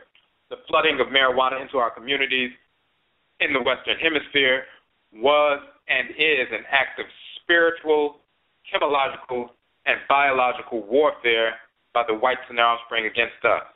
The commensurate flooding of our communities with misinformation wrapped up in pseudo-Afrocentric jargon, pseudo-spirituality, and pseudo-historicity is the propaganda component of the overall war campaign. We can stop right there for a second. Many people don't understand. For example, if somebody gave your child a marijuana blunt, you're a 4-year-old, and put it in their mouth and lit it up, you would try to kill them if you're intelligent. But then it's okay for you to put it in your mouth. You know it's destructive to their body, destructive to their brains. Melanin widens the synaptic cleft in the brain. That's the space between neurons. Neurons are brain cells connected. They transfer energy electromagnetic energy back and forth between one another to communicate. The space between neurons is the synaptic cleft. The cleft, or the space between the synapses, if it's widened, then the information or energy has to jump over that. It's like jumping over jumping off a cliff or jumping over a chasm to reach the other side. And the wider it is, the farther it has to jump. And the farther the space in between the neurons or the synapses, the longer it takes for messages to go back and forth. So when people smoke marijuana, it disrupts brain functioning. They get hazy, they forget things and everything else because the transmissions are slowed down. It's destroying brain cells. The whites and their offspring, of course, will put out false studies so ignorant Negroes can jump and cling to those studies and say, oh, marijuana is actually beneficial. They haven't found anything that says it's negative. Now, you know it's negative as soon as you take it. That's why you would try to kill somebody if they tried to force your 3 or 4-year-old to smoke this drug. If a cracker told you tomorrow that they came out with brand new studies from scientists all over the world, Asians, Europeans, Americans, black people, everything else, and the studies showed that crack cocaine, after all, was nothing wrong with it. It's okay. It doesn't cause any problems. We're going to decriminalize it. We were wrong all along. In fact, we should start giving our children crack cocaine. Would you start giving your babies and your people crack cocaine? If you're stupid, you would do that. But if you were just marginally intelligent, you would recognize that these criminals, these crackers, are trying to hook your people on crack. And if you're stupid enough to believe these false studies, then you would go and get the crack and feed it to your people and do the job of destroying your people for the cracker for them. Now, they do the same thing with marijuana. They do the same thing with alcohol. They put forth these false studies. They also put forward other studies that you don't see very often, talking about, for example, there are 50% more cancer-causing agents in marijuana than in regular cigarettes. Smoking one cigarette, one marijuana, quote-unquote, cigarette is like smoking 20, 30 cigarettes at the same time with regard to the number of carcinogens in the marijuana smoke. They don't widely publish that information because they understand if we got that information, and that's the information we give to our people, that our people would stop smoking automatically. But they don't want you to see those studies. They keep those to themselves and circulate those around amongst their own people who are in leadership positions. But they circulate the pseudo studies all over the internet and everywhere else in schools and universities because they want you to be a nation of drug addicts, of hypes, brain dead individuals. K.U.M is destroyed. A hybrid is created when marijuana gets into the system. This is why we get hooked quicker and stay hooked longer. You don't read studies about what marijuana does to melanin-dominant people, how it binds with melanin. They don't give you that kind of information on a regular basis. They just say, oh, it's nothing wrong with marijuana, it's all right. And if you're a fool, you will follow along with that. And many Negroes will jump on that and go crazy with it all over the internet and everywhere else because they're already drug addicts. They want to continue to be drug addicts, so they try to make it ancient ancestral wisdom and all kinds of nonsense. It is chemical and biological warfare waged against melanin-dominant people. Now, we already talked, this article goes into the fact that we were forced to pick hemp. Millions of Afurakani, Afuraitkaitnit enslaved in the Western Hemisphere to work on plantations to pick not only cotton and tobacco, but also hemp. It was a major cash crop. The white controllers of the plantations, our Nsamanfo, we were beaten, tortured, raped, maimed, imprisoned, and murdered by the AGYIMIFOSEM, so that we pick hemp and so forth. Today, the same AGYIMIFOSEM, they enslave us through the use of hemp, through the use of marijuana. We become enslaved by it. It tortures our cells, tortures our lungs, brain, other organs and organ systems, and so forth. We talk about in this article 50% more carcinogens or cancer-causing agents in marijuana smoke than in tobacco. You can get a book, Melanin, The Chemical Key to Black Greatness by Dr. Carol Barnes, where he goes into some detail about the destructive nature of marijuana as well as cocaine and these various other drugs that destroy the melanin of our people. And you can get that, you can Google that. And we go into some other information that we talked about about a half an hour ago in this article as well. So we talked about how our people, Afurakani, Afuraitkaitnit people, die of lung cancer and other smoking-related cancers every day because they smoke marijuana, yet because the Achiwarifo deliberately lie through mixed messages about the dangers of marijuana, we continue to foolishly believe that marijuana is the cause. They are now promoting the same thing, and they're about to start promoting the same thing with cocaine and other drugs. They even have a black doctor out here writing a book and doing a lot of interviews talking about, hey, well, drug use really isn't that bad. As long as people just control it, it's not a big deal. It shouldn't be criminalized or whatever. Our focus is not the criminalization. Our focus is the key. They criminalize our people. It's not the drugs that's criminalized. They criminalize us. So that's a game they're playing when they talk about even just using the term decriminalization. They're always looking for ways to criminalize our people no matter what we do. So when they have these little doctors going around talking about, hey, drugs aren't that bad, it's not a big deal, the next move is to get our people to say, hey, let's start doing drugs. There's nothing wrong with it. It's just like, drinking alcohol. Alcohol is legal. Why shouldn't other drugs be legal as well? The key here is it has nothing to do with the legality. The key is opening up your mind to want to begin to ingest drugs on a regular basis and feel good about it and not worry about getting caught because this is a natural thing. That's their key.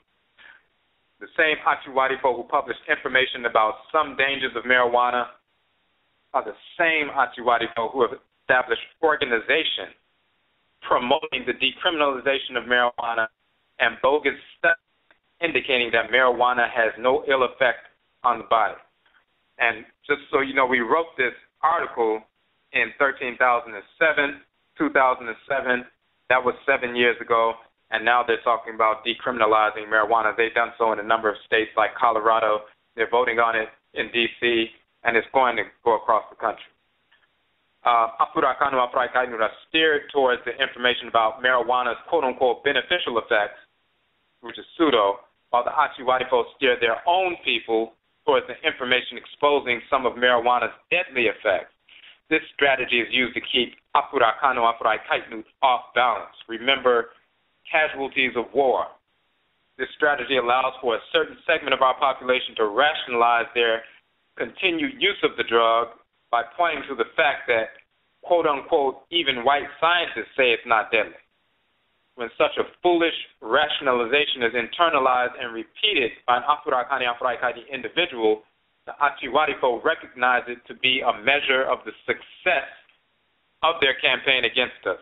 Such Afurakani, Afuraitkaitnit who believe the propaganda promoted by the Achiwarifo in pseudo-scientific studies, music, magazines, movies, television, radio, universities, etc., have not stopped to consider what effect smoking marijuana has on abatum, melanin, physically and spiritually. Go through the studies. Whites and Offspring are not going to put that information out.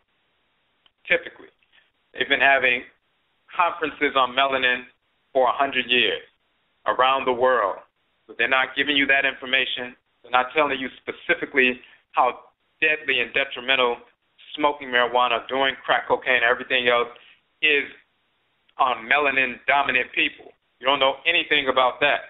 All you know is some cracker said, hey, we haven't found anything wrong with it, so go ahead and do it. You're a slave if you accept that. Our Nananoman Samanfo are spiritually cultivated ancestresses and ancestors the use of marijuana by Afurakani, Afuraitkaitnit. They recall being kidnapped, murdered, and enslaved on plantations by the Achiwarifo, the spirits of disorder, because of this drug. The Nananoman Samanfo now watch as we, their descendants, foolishly believe, the very same Achiwarifo who have reincarnated to convince us that smoking marijuana is spiritual, this in the effort to enslave, control our population all over again, and eventually murder us and our posterity. We're talking about the same AGYIMIFOSEM spirits of disorder, the whites and their offspring, who are enslaving our people on the plantation. Our Nsamanfo see that these same AGYIMIFOSEM have reincarnated through their descendants. They're the same ones who have the tobacco plantations. And just like they were whipping slaves and torturing and killing our people in the past, they have returned to the world through their descendants and now are giving us studies saying, hey, these drugs are all right. And they're watching some of our people embrace that nonsense and foolishly believing that nonsense.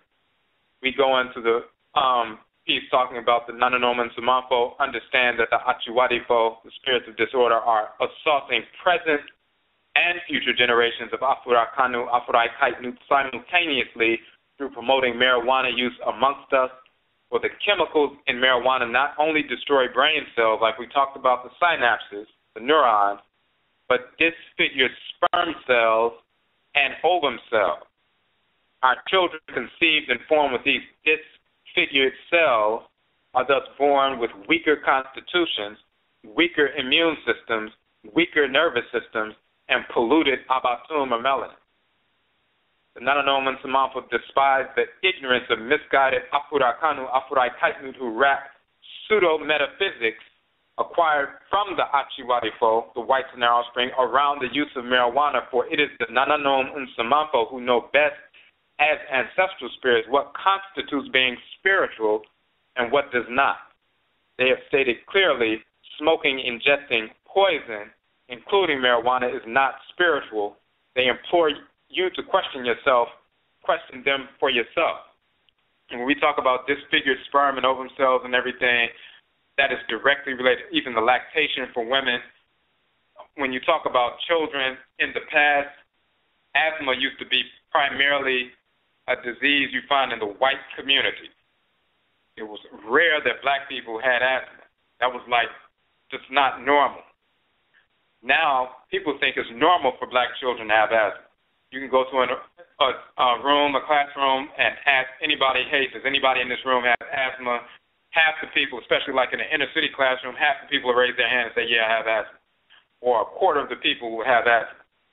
In the past, just 20 years ago, you go into the classroom, you have one person maybe who has asthma. Most of the time, not even one. One of the reasons for that is smoking-related cancers that includes smoking cigarettes, marijuana, weakens the constitution, weakens the immune system, makes people more susceptible to asthma later in life. From the time they're teenagers smoking into later in life and they develop asthma, as well as their children, their sperm and ovum cells being disfigured and made weak. Whites and offspring don't tell you about that. They just say, hey, there's nothing wrong with it. Go ahead and smoke as much as you want.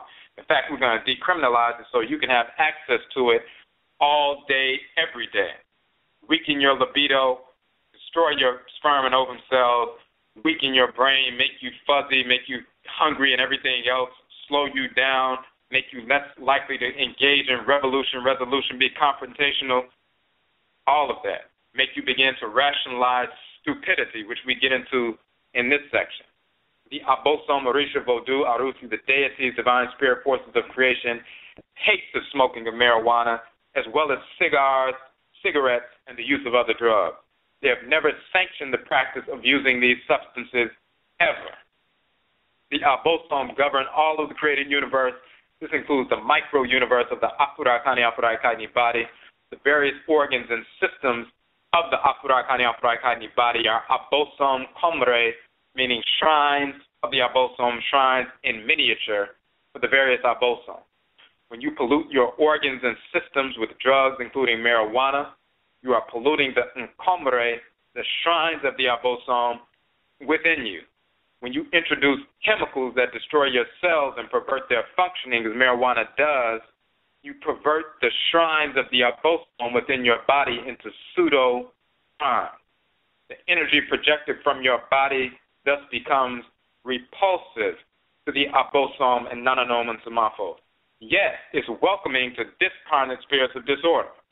This includes the deceased spirits of the whites and their offspring, as well as discarnate, misguided, Afurakani, Afuraitkaitnit, deceased spirits who are controlled by vice and have yet to be grounded in Asamando, the ancestral realm, which we have talked about. Those kind of discarnate people who died, their spirits are still anxious, depressed, angry, hanging around, earthbound.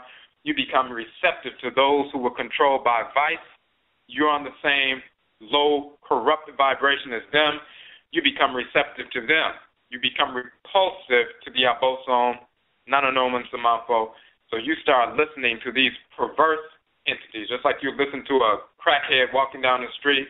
If you were to listen to his advice all day instead of the advice of an honorable elder or elders in your community who has lived a life of balance, you reject what they have to say based on their experience of reality, and you listen to the silly rationalizations of a crackhead. When that crackhead-type spirit individual dies, and their spirit is still anxious, ignorant, depressed, controlled by vice and lust and everything else, those are the spirits that you're attracted to because you're on the same level as them by engaging in lust, self-destructive activities, and so forth. So when somebody comes along and gives you proper information about how to overcome something and reject perversity, you're more drawn to the foolish rationalizations planted in your head by such a discarnate spirit.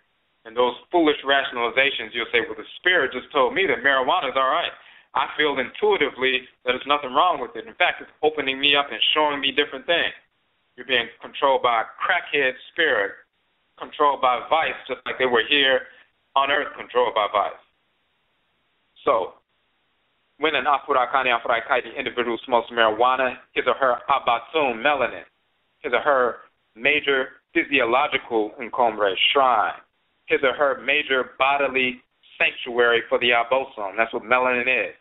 It's polluted. His or her capacity for spiritual communication is not heightened. It is his or her receptivity to perverse, discarnate spirits that is heightened.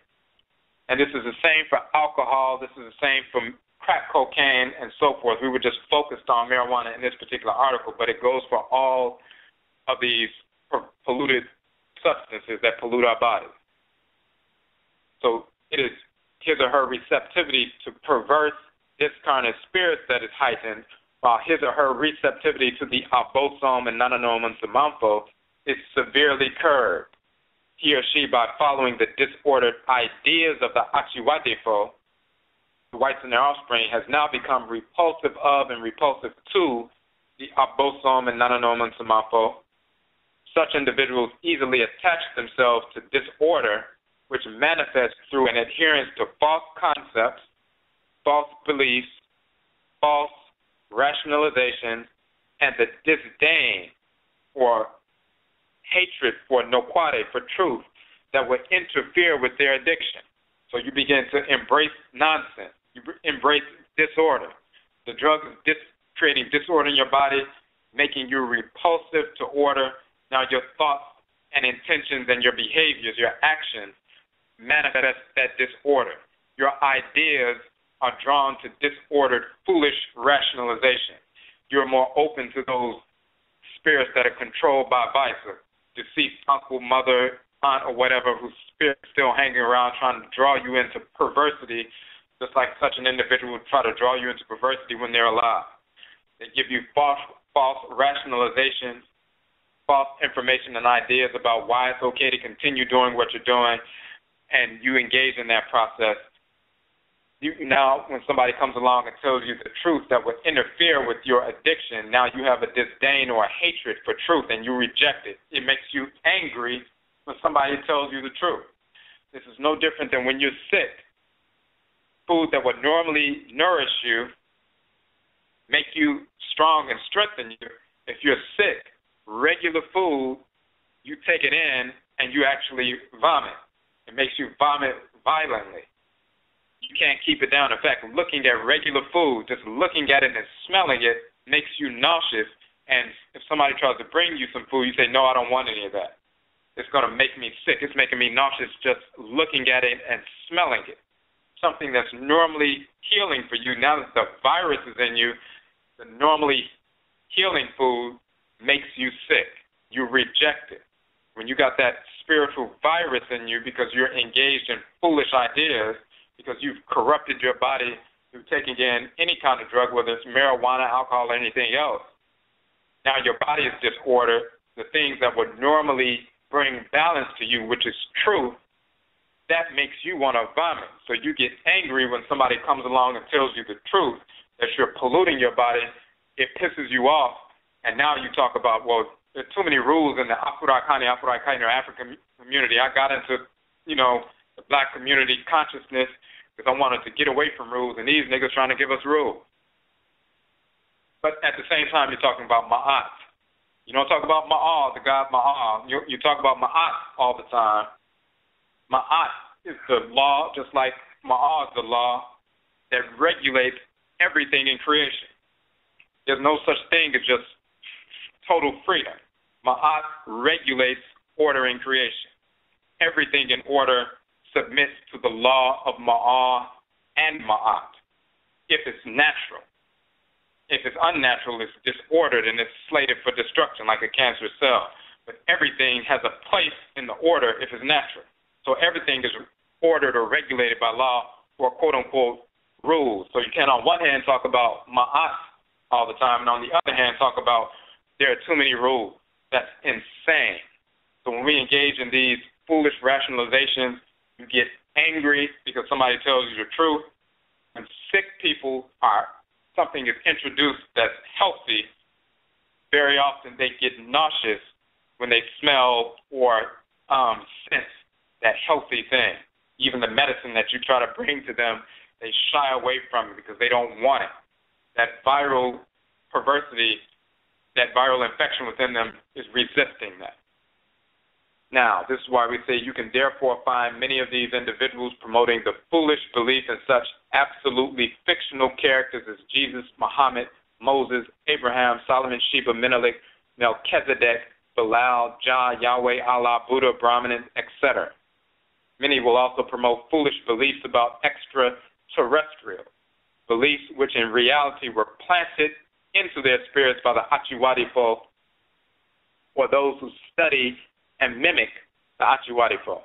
Many will promote the foolish and self-destructive ideas that the whites and their offspring should be embraced as opposed to being hated, that quote-unquote all people can communicate with the deity, that we are all one family. Such individuals cannot tell the difference between what is true and what is false because they have corrupted their abatum and ultimately their spiritual receptors. They will continue to embrace foolishness and continue to be self-destructive physically and spiritually until they purge their bodies and spirits of the drug and the AGYIMIFOSEM, carnate and discarnate, who are controlling their ability to utilize their common spiritual sense. It takes only the commitment to embrace Nokwade, truth, and our Nkrabia, our divine function or mission, in order to see the idiocy of marijuana use and to realign ourselves with Inyamewa, Inyame, and Sheshe, meaning Amenet, Amen, Tesher, the divine order. We must recognize that our Abatum, our melanin, has an Nkrabia or a divine function of its own. It is against our spiritual interest to hinder the function that our Abatum, our melanin, is designed to carry out as a central component of our overall well-being. What is the function of your abatum in your body? And if you take marijuana, alcohol, other drugs, are you destroying your abatum, your melanin, and the function it's supposed to carry out? What is the function? You don't know. And when the whites and offspring give you these false studies, they don't tell you, hey, what is melanin's function in your body? Physically, with regard to your various organs, and spiritually, what is that black substance that's in space, that's the abode of Ka and Kayet, that's in your body? What is its spiritual function? Do you know what the spiritual function of it is, and are you hindering the function when you take these drugs? Of course you are, but that's something that's not being taught because our enemies will never teach us that, because all they want us to be is a nation of drug addicts who are drugging ourselves and our children and grandchildren to death, even in the womb. And this, although, as we said, this article was focused, at that particular time, we were just focusing on the idiocy of rationalizing marijuana use. The same is true, as we said, for marijuana, but cocaine, alcohol, all these things that once they get in your system, they disrupt your brain cells, pollute your cells all throughout your body, lower your immune response, compromise your immunity, and so forth. So before we go ahead, I just want to make sure there was anything in the chat room that we didn't see right quick. Just want to make sure that all the pieces are here.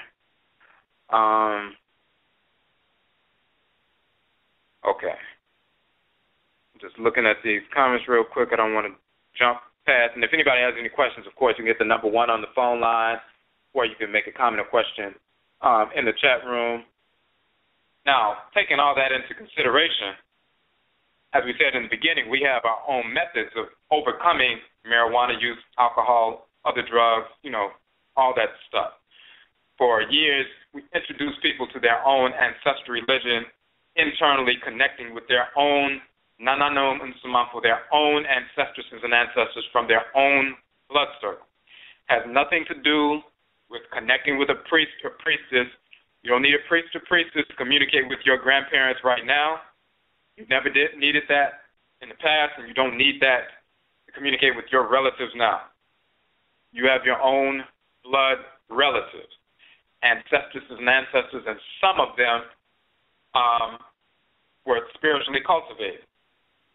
Some weren't, but some were. The ones who were, those are the ones you connect with. They are in your blood circle, and they have been with you since birth. We need to reconnect with our own people. We can do that right where we stand on Asase Afur, the Earth Mother, wherever we are in the world, as Afurakani, Afuraitkaitnit people. When you look at the AKUMA SAA page, you scroll down to the bottom, and it says, see our informational page on the K.U.U.M method introduced within AKUMA SAA. You click on the K.U.U.M section. K.U.U.M is an acronym. K.U.U.M is a ritual method to achieve substance abuse abstinence. AKUMA SAA, this ritual method, is for Afurakani, Afuraitkaitnit, Africans, black people, exclusively, only. Of course, we don't use any method to heal non-black people. They can stay on drugs and die from it.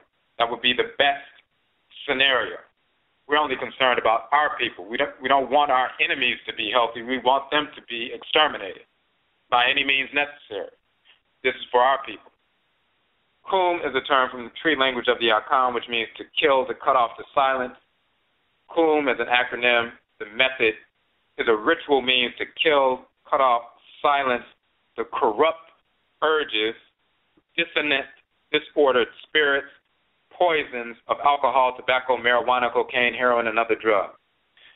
The acronym K.U.U.M, K-U-U-M, is for, the K is for the kukutuntum, the first U is for the ubenshang, the second U is for the wabujita, the M is for mpaiba.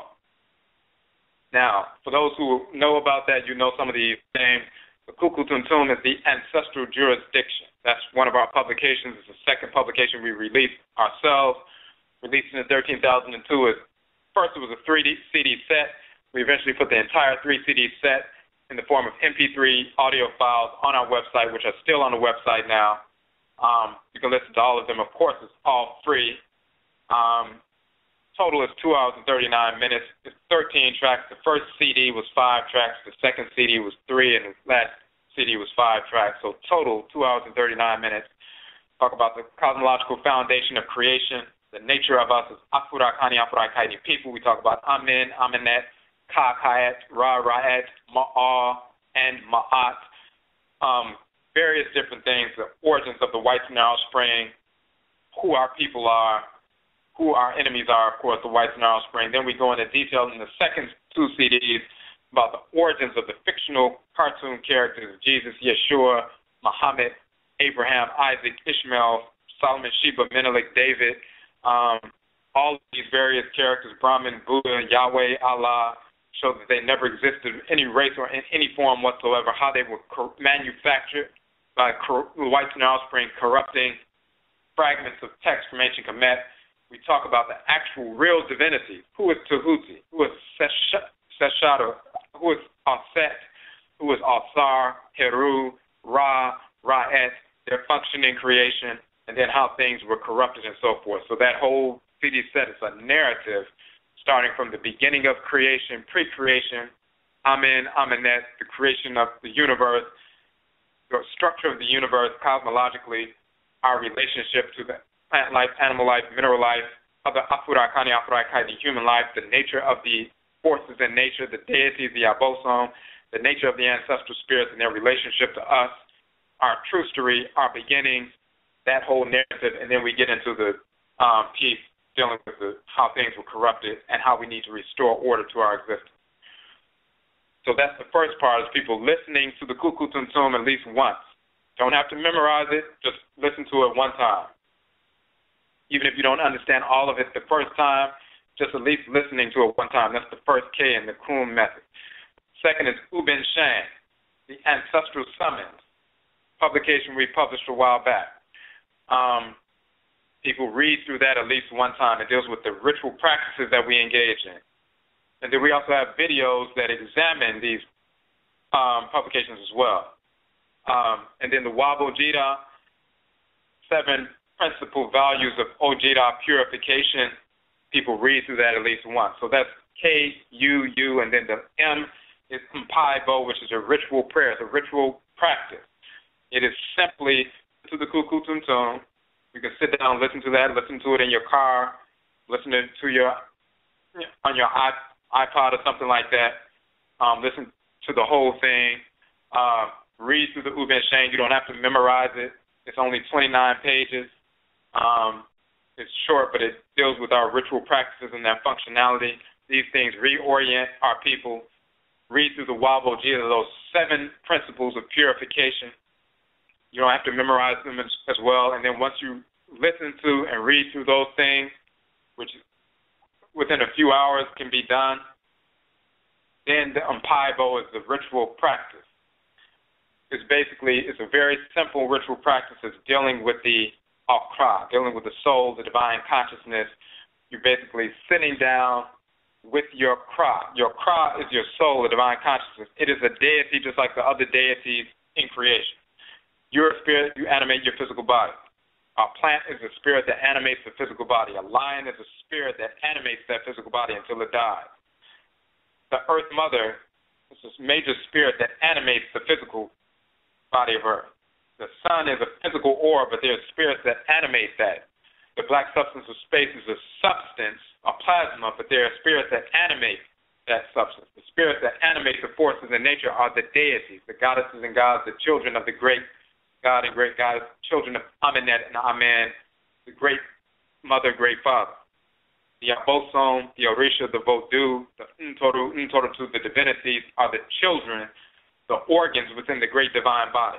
Just like your organs regulate order in your body, and they are children of the greater body of which they function in, the deities are the organs within the divine body of the Supreme Being.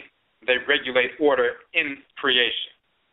And creation is the body of the Supreme Being, a portion of the body of the Supreme Being. And the deities are the organs that animate the sun, moon, stars, planets, black substance of space, and so forth. We are the cells of those organs. We are the cells of the children of those divinities. So we'll have a specific divinity that governs our head. We're a cell within that divinity. We're a cell within the great divine body of the Supreme Being. It's like your cell is a part of an organ, but it's also part of the body as well. We are cells within certain organs of the Supreme Being's body. Those are our parent divinities, but we're also children of the great Supreme Being, great mother and great father. Your Kra, your soul, or Krawa, your soul, your divine consciousness, called Ka and Kaet, the male and female forms of it in Kemet. Ori, Inu in the Yoruba tradition, Se Lido in the Vodun tradition, Chi in the Igbo tradition is Okra, the male divine soul, Okrawa or Okra, the female version of that in the Akan tradition. It is a force in nature that dwells in your head region. You can feel that force pulling you in your head region, pushing you in the right direction, whether you follow it or not. It's a deity that sits in your head region, was assigned to you by the Supreme Being. It is a force in nature. that directs you and guides you. It's an elder or an elderess, a divinity. It is a colleague of the other divinity. Just like the sun is a divinity, the spirit that operates through the sun's divinity, your Kra is a divinity as well. It's a colleague of the other forces in nature. It dwells within you and pulls you in the right direction based on what function you are to execute in the world. When you become disaligned from that force, it's pulling you in one direction, you go in another direction. When we have that kind of disalignment, that's the foundational basis of all forms of disease, whether they're physical, spiritual, mental, emotional, whatever. Any form of instability manifests or is an expression of some measure of disalignment from the Kra, whether it's a severe disalignment or a very slight disalignment. So when you realign with your Kra, then you restore balance to yourself, and that's the way you overcome addiction ritually, realigning with that divinity. So there's a very simple process. After somebody listens to the K.U.U.M, it only takes 2 hours and 39 minutes to go through the whole piece. Read through the U.B.N Sheng. It's 29 pages, 1 page for each essay, basically. And then Wabo Jita, 7 principles of purification, which are right on one web page. The 7 principles, 7 sentences, 7 wisdom teachings, proverbial wisdom, 7 ebe, 7 proverbs, basically. Go through that information, then you're ready to go to the Mpai Bo, which is sitting down with your Kra, invoking your Kra through a ritual prayer every day for 21 days. And we lay out the entire piece. You can email us through the website. We can send that to you, send you the prayer, send you the information, the translation, what it means, all the instructions, everything. This is what happens. This is what has happened for many of our people. When they first listen to the K.U.U.M, and before we get to that part, I didn't even realize it's 10:57. We only have 3 minutes left, less than 3 minutes, 2.5 minutes now. If you want to listen past 11 o'clock, it will cut off on the internet, but you can listen on the phone. If you want to listen on the phone line for the rest of the show, and we're not going to go over too much beyond 11 o'clock, but you want to listen because there may be some people who can call in and tell you their experiences with this process. Call in 657-383-0635, and then you can listen on the phone line past 11 o'clock. You only have 2 minutes to call in. So call in at 657-383-0635. You have 1 minute and 50 seconds right now. And that way you'll be able to listen to the show after 11 o'clock. Now, what we're going to say is, and if anybody wants to call in or share their experience with this in the chat room, of course you can do so. But what we're saying is when people, typically what happens, even before they get to the ritual prayer piece, when they listen to the K.U.U.M itself, we have had many people over the years, many people say as soon as they began to listen to the K.U.U.M, even before they finished that, that's when they were spiritually motivated at that moment to stop smoking. Some people were smoking for years, smoking cigarettes, smoking marijuana for years. They stopped at that point and never smoked again. And then years later when we talked to them, they still have not been smoking. Some people just reading, one sister told me somebody had given her copies of portions of the K.U.U.M that they ran off copies before we had it published in book form, and she just started reading those. As soon as she started reading, she told me about a certain experience she had spiritually, and she stopped smoking at that point, from that point on, and stopped drinking as well. We've had other people who just reading the U.B.N Sheng or just listening to some of the information, it stimulates your Nsamanfo, it stimulates your Kra. Your Nsamanfo have been trying to get you to that point anyway. So then when you hear that information externally, the same information they have been trying to get you to internally, alignment occurs at that point, and then you have the capacity and the power to repel. Just like you have two magnets on the table, if they're facing each other, they jump together. If the same polarities face, then they repel. When you get back, start realigning with your crop, you generate that electromagnetic field, which is very strong, and you can begin to repel these negative urges from discarnate spirits, from these conditionings that you've accepted from false information and false rationalizations and so forth from the whites and their offspring. That energy begins to break all of that up. Your crop begins to break all of that up. Your Ba, that divine living energy within you, generates that power of repulsion that begins to destroy that nonsense, and you feel empowered literally, physically, and spiritually, but physically, to repel those urges. This is why people can cut off those urges rather quickly. Some people will do the 21 days, and before they even get to the 21 days, just by working with the crowd, their soul, their divine consciousness, ritually, on a consistent basis, most people tell us before they even get to the 21st day, they've already dropped the alcohol, dropped the cigarettes or marijuana, whatever they're engaged in using. One individual told us about a specific experience. He had been doing cocaine. He'd been doing that for years. And a specific experience after finally always talking about, okay, I'm going to do it. Okay, I'm going to do it. Oh, I'm going to get my stuff together for my shrine. Oh, I'm going to do this. Oh, I'm going to do that.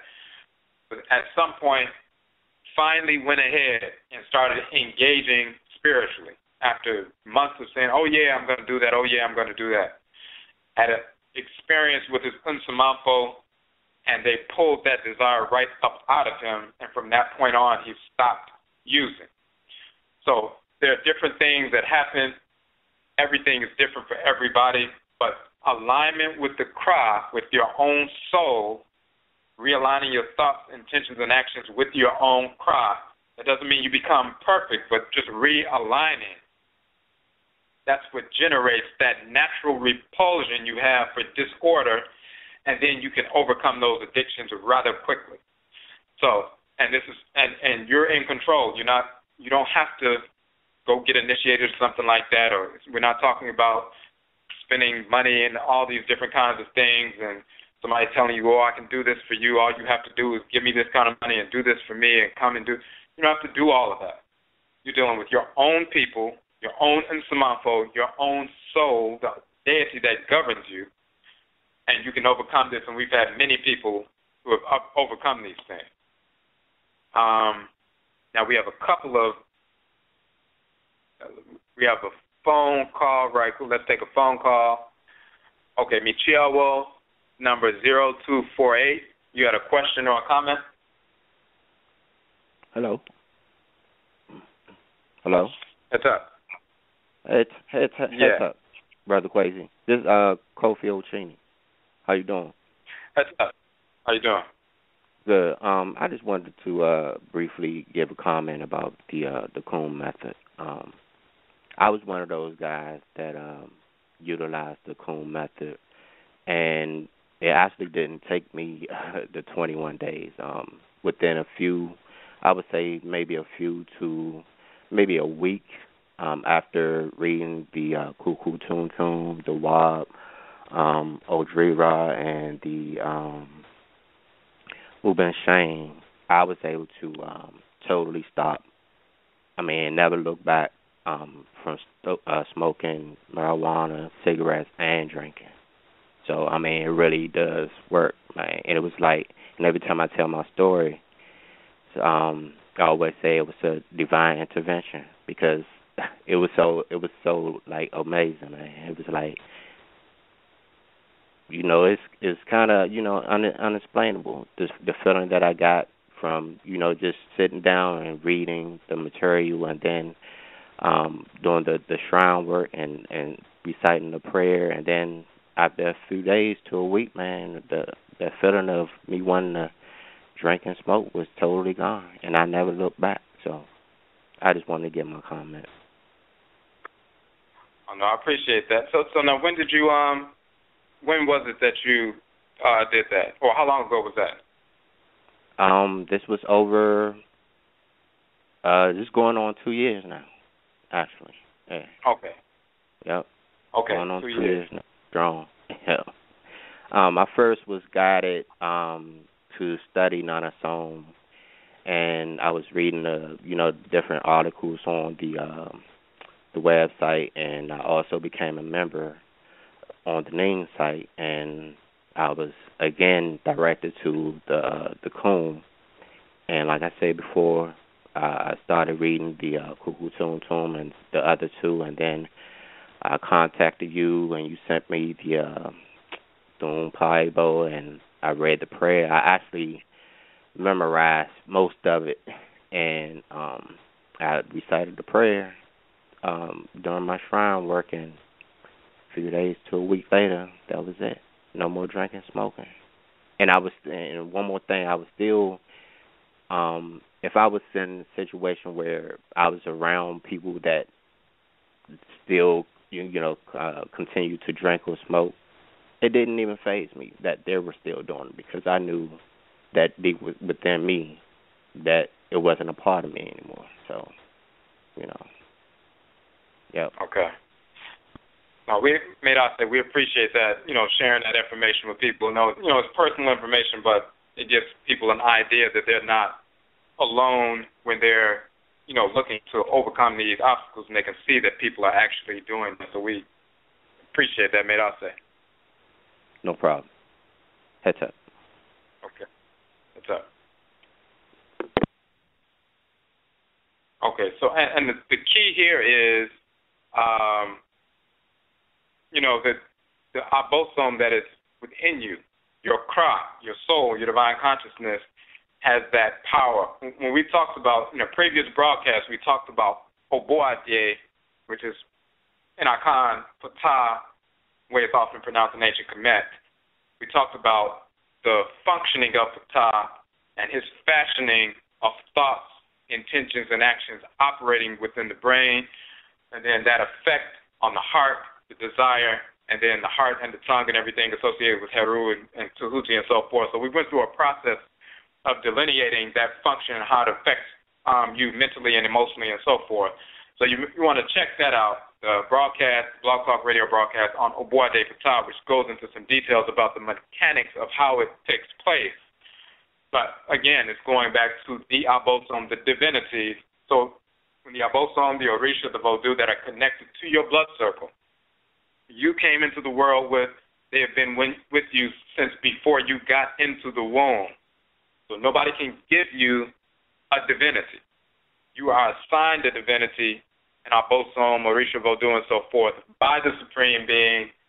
Before you get into the womb, you are ushered into the womb with a specific blood circle by your Nananom and Samafa, your ancestresses and ancestors, and you come out through that, through that birth process, but you already have a connection to your Samafo, of course, and to an abosome, orisha, of course, before you get here. So that divinity intervenes, quote unquote, because you realign. So yeah, in the real sense, it's a divine intervention, not the way the whites and their offspring say it, because they don't have any divinities intervening at all. But we actually have divinities intervening with us because we have a divinity that governs our head in the first place. So literally, in the real sense, it is a divine intervention. That's the whole process. That's the key. So we have another call. Okay, Michiawo, number 5744. You had a question or comment?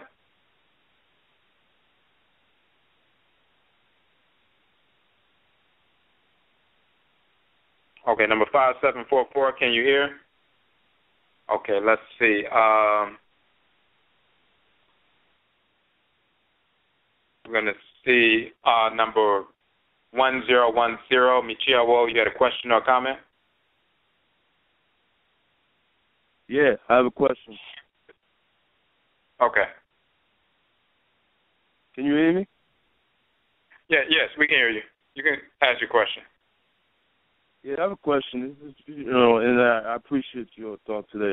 You talk about, drug dances are pretty much out of order with the African traditional ancestral system.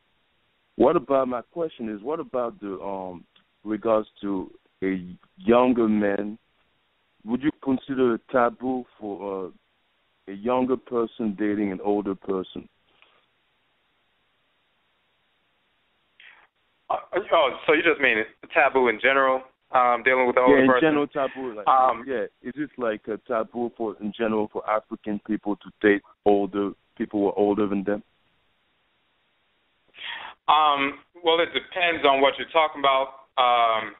But the key here is this, and it's just no matter whether it's an older person, younger person, whatever.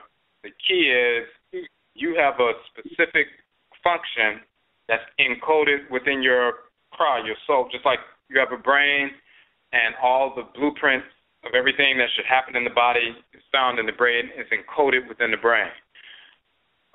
Your chlo is in the same position. Your brain is actually the seat or the sanctuary or the shrine of your soul, your divine consciousness. Encoded within that entity is the blueprint of how you are to function in the world.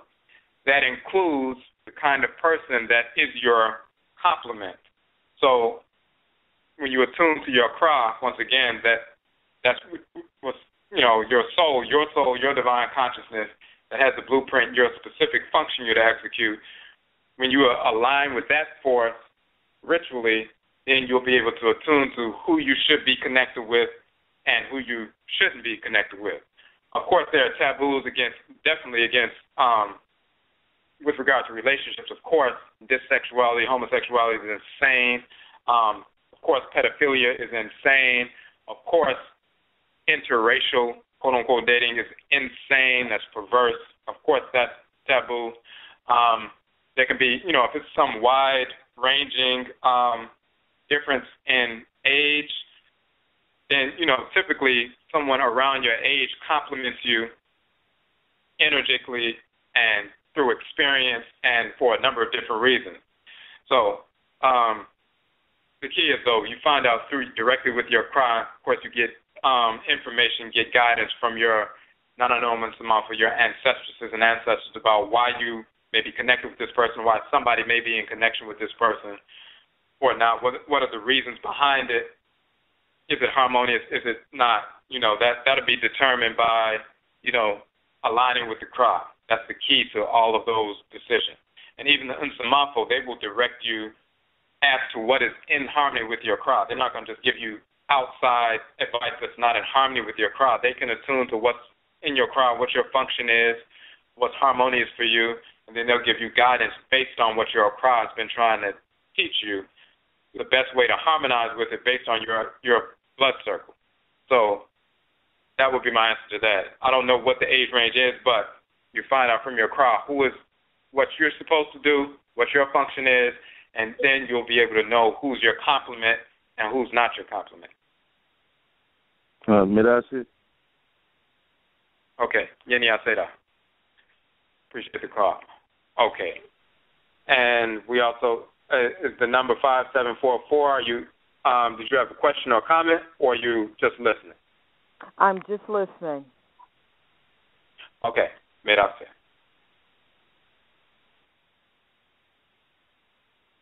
Okay, so it looks like we that was the last call, so we can end here. Okay, no, we have one more call that just popped up. Okay, Michiawo, greetings. You have a question or comment, number 2747. Yeah, Michael. Quick question about the, what do you call it? The days of the week, the names based on the days of the week, and the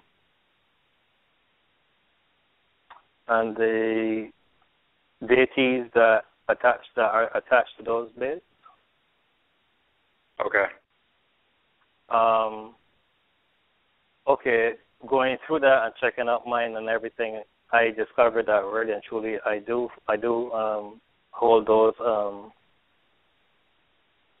traits and those attributes. So is there a way to go forward and enhance that? How do you really get then after you know who you are and what how your name relates to your personality?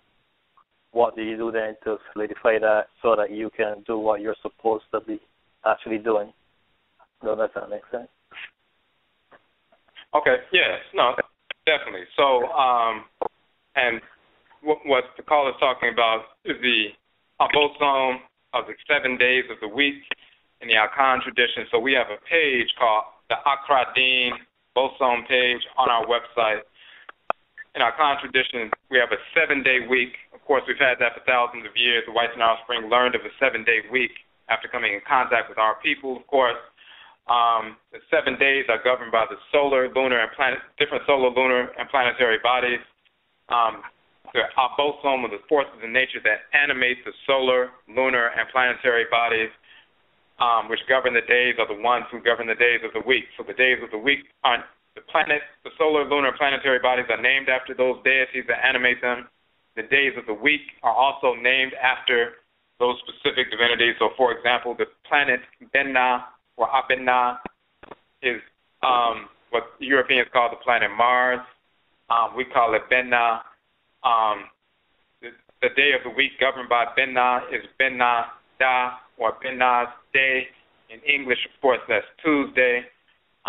The abosom that govern Benna is Benna and Abenna, which in ancient Kemet is Heru Behudet and Sechima Sekmet. In the Yoruba tradition, that's Ogun and Iyami Abini, also called Edan. So these are the divinities, the male and female divinities that govern that day. And then people who are born on that day in the Akan tradition, on whatever day you're born, that is an indication of what abosom your crowd was assigned to before you were sent into the womb. So it's not that you were born on the day made you have a crowd. You were assigned to that specific abosom pre-incarnation, and therefore, abosom makes sure that when you're born, you're going to be born on its day. Even if you had a cesarean section or whatever, you're still going to come out on the day. It's going to happen in such a way that you come out on the day of the divinity that you were assigned to. So that's what we're talking about. This, again, as we mentioned before, this particular structure is the way that Akan people relate to these forces in nature.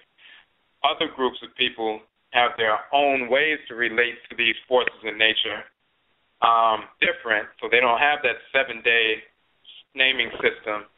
They have a different operation. They end up at the same result, knowing what divinity governs their head, but they get to it in a different way. We just get to it this way. So if a person is not Akan, this doesn't apply. If they're Yoruba, they learn about their Ori and what Orisha governs their Ori in a different fashion, even though they still end up with the right information. They just do it differently. And the Akan people do it this way. So if you find out that you are Akan ancestrally, and you find out the day of the week that you're born, and you check that out, and also a stipulation, the day begins at sunrise, not at midnight. So if somebody was born at 3 a.m., and they say, well, it's Monday morning, it's 3 a.m. Monday morning, but the sun doesn't rise until 6 a.m., well, it's really not Monday morning yet. Monday morning doesn't occur until 6 a.m. when the sun rises. If it's 3 a.m., 3 hours before sunrise, it's still Sunday night. It's the whites and their offspring that will say midnight is the darkness of midnight is the beginning of the day. We recognize the reality that the day begins when the sun rises. So somebody would still be, if they're born at 3 a.m., they're still a Sunday born. So, but when you take that into consideration, you find out what actual day. First, you find out that you're actually Akan. That's confirmed through your Nsamanfo. Then you find out that you're, what day you're born on is properly, you understand the correct day. The next piece, so that's your Kra. You can take on and begin to utilize a Kradin soul name. So if you were Tuesday born, for example, it would be Kwa Bena if a male, Abena female if you were born on, Friday or Fida, be Kofi or Kwafi as a male, and Afua or Afua, Afia as a female, and so forth. You can take on that Kradin, taking on that soul name, that is your soul's name, literally, the Kradin soul's name. That deity that dwells in your head region, it has a name. If it came through the Abosom Bena, then it is a servant of Bena. So its name is Bena. That deity in your head's name is Kwa Bena. You can also be called Kwa Bena because that deity that dwells in your head is called Kwa Bena as well, and that's your soul's name. So you can use it as well. So that's one. The first thing you can do is begin to utilize that Kradin, because when you hear that soul name and you repeat it and respond to it and ingest those vibrations, those sound vibrations, that collection of sound vibrations, every time you identify yourself with that collection of sound vibrations, that's a collection of energy that stimulates your spirit and realigns your spirit every time you hear it, every time you think it. The next thing is to begin to deal with your kra on a consistent basis, meaning to invoke that divinity and learn from that divinity through a meditative process. In our Akan culture, susu or susu-ho. Susu-ho means meditation, what would be in English meditation, but it's establishing a shrine for your kra, which we will call a Kradin Bosom shrine. If you look at the book, the Okra Complex, The Soul of Akanfo, on our website, you can download the whole book for free. The whole book is about the kra, the soul. And it includes the information about the deities of the days of the week. It also includes information about establishing a portable, just a small, simple shrine space for your kra, where you sit down and communicate with the kra. Just like we have a shrine for our ancestresses and ancestors, we go and pour libation and communicate with our great-great-great-grandparents. Just like when they were alive, you go to their house, sit down, get some water, drink some water or some tea or something like that, and sit down and have a communication with your grandparents. They tell you things about culture and life and everything else. We have set up an ancestral shrine, pour libation, evoke them, make spirits come forward periodically and sit down and instruct us in things. We have that. Then separate from that, sit down and have a shrine specifically for your kra. It's a very small, simple, portable shrine. We can sit down and communicate with that divinity. So that's how you begin to realign and enhance your alignment and understanding of that force so you can align with it on a consistent basis. So that book, the Okra Complex, The Soul of Akanfo, is on the website, on the publications page. You can download the whole PDF version of the book for free, the ebook version. We also have the softcover version as well. That one is $10. If you want to order that, you can do that as well. We have a video where we examine the entire book. It's a 2-hour and 30-minute video. It's on the website as well, where you can, watch that video and we go through the various sections of the book as well. Excellent. Thank you. Thank you very much. Okay. Medase for the call. Okay. So that looks like it was the last call. So we thank everyone for tuning in. We'll be back on next week. Again, tonight is the last night for the sale/fundraiser. Again, we have the 13 softcover books.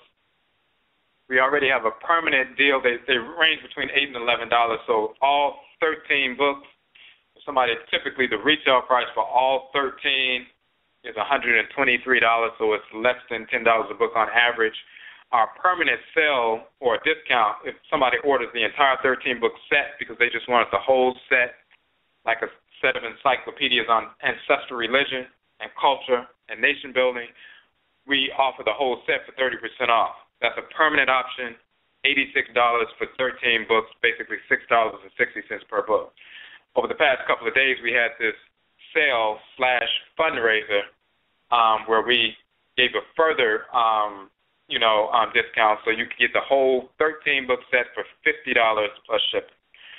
And that goes on throughout, till tonight and into the morning when people hear this broadcast. But tonight, tomorrow morning basically be at the end of that sale. So if you would still like to take advantage of that, of course, go to the website, the NKWAMUA page, the publications page on our website. There's a special button, PayPal button specifically. It has a couple of stars by it, and it says one-day sale, 13 books, and you'll see it says 13 books for $50. That's the particular button you would click on. That's the only one you could click on to take advantage of that price. So, and yet I say we thank you to the individuals who participated. We had some people who purchased, took advantage of it and ordered the 13 books for the 50, and we're sending those out this week. And everybody who's received the books are very appreciative of the content of the books as well as the quality of the books as well. They're able to share the information with their friends, family, and so forth. We print in color, so people seeing those vivid images and so forth from the deities of ancient Kemet, the Medusa, the hieroglyphics, and the other images from the cultures on the continent and so forth. That stimulates people to say, I want to learn more about the culture, even if people see you reading it on the train, at work, on the bus, wherever. And that's a way to draw people, and their own Nsamafu and their own crowd will draw them to you to see what you're looking at, and then stimulates them to want to do something.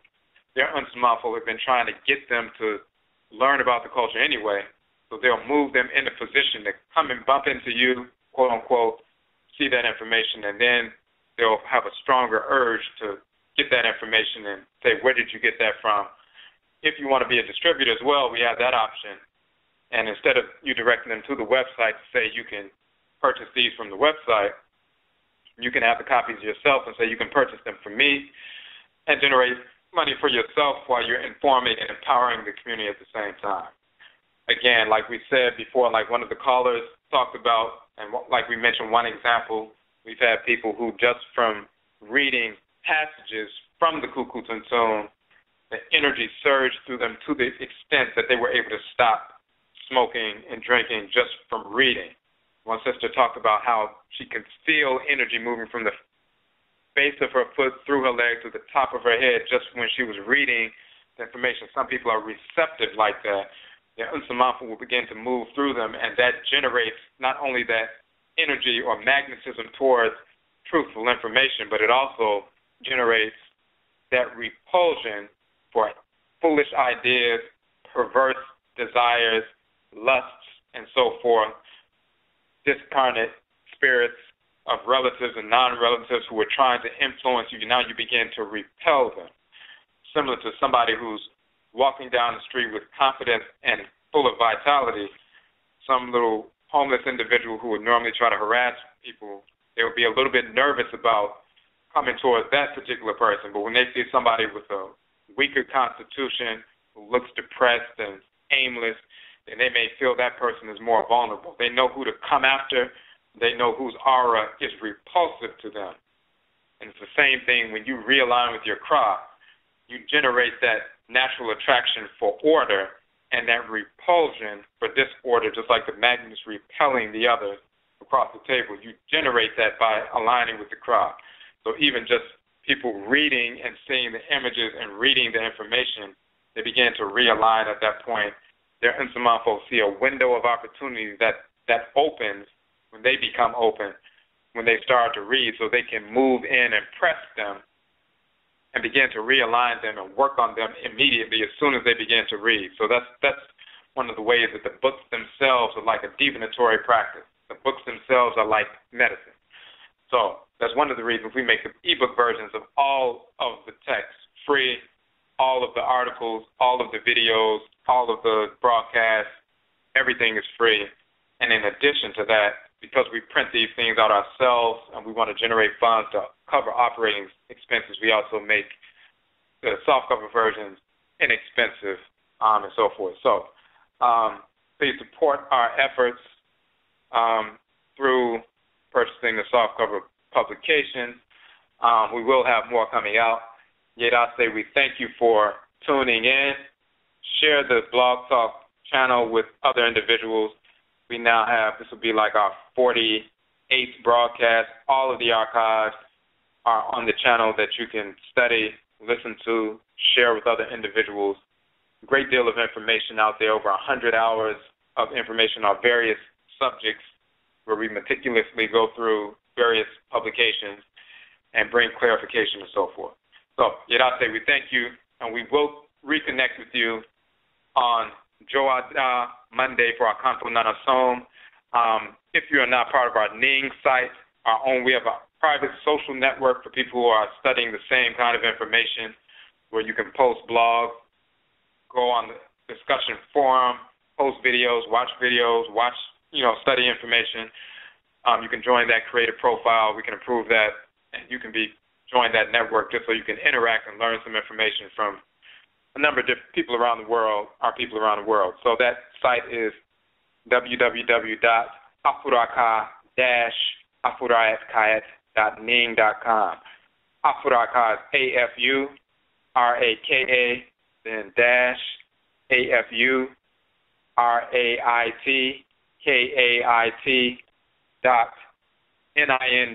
.NING.com. So it's Afuraitkaitnit.ning.com, and the link is on the OGIRAFO website, ODWIRAF.com. So, Yerase, we thank you, and we will meet again. Yebeshia Yo.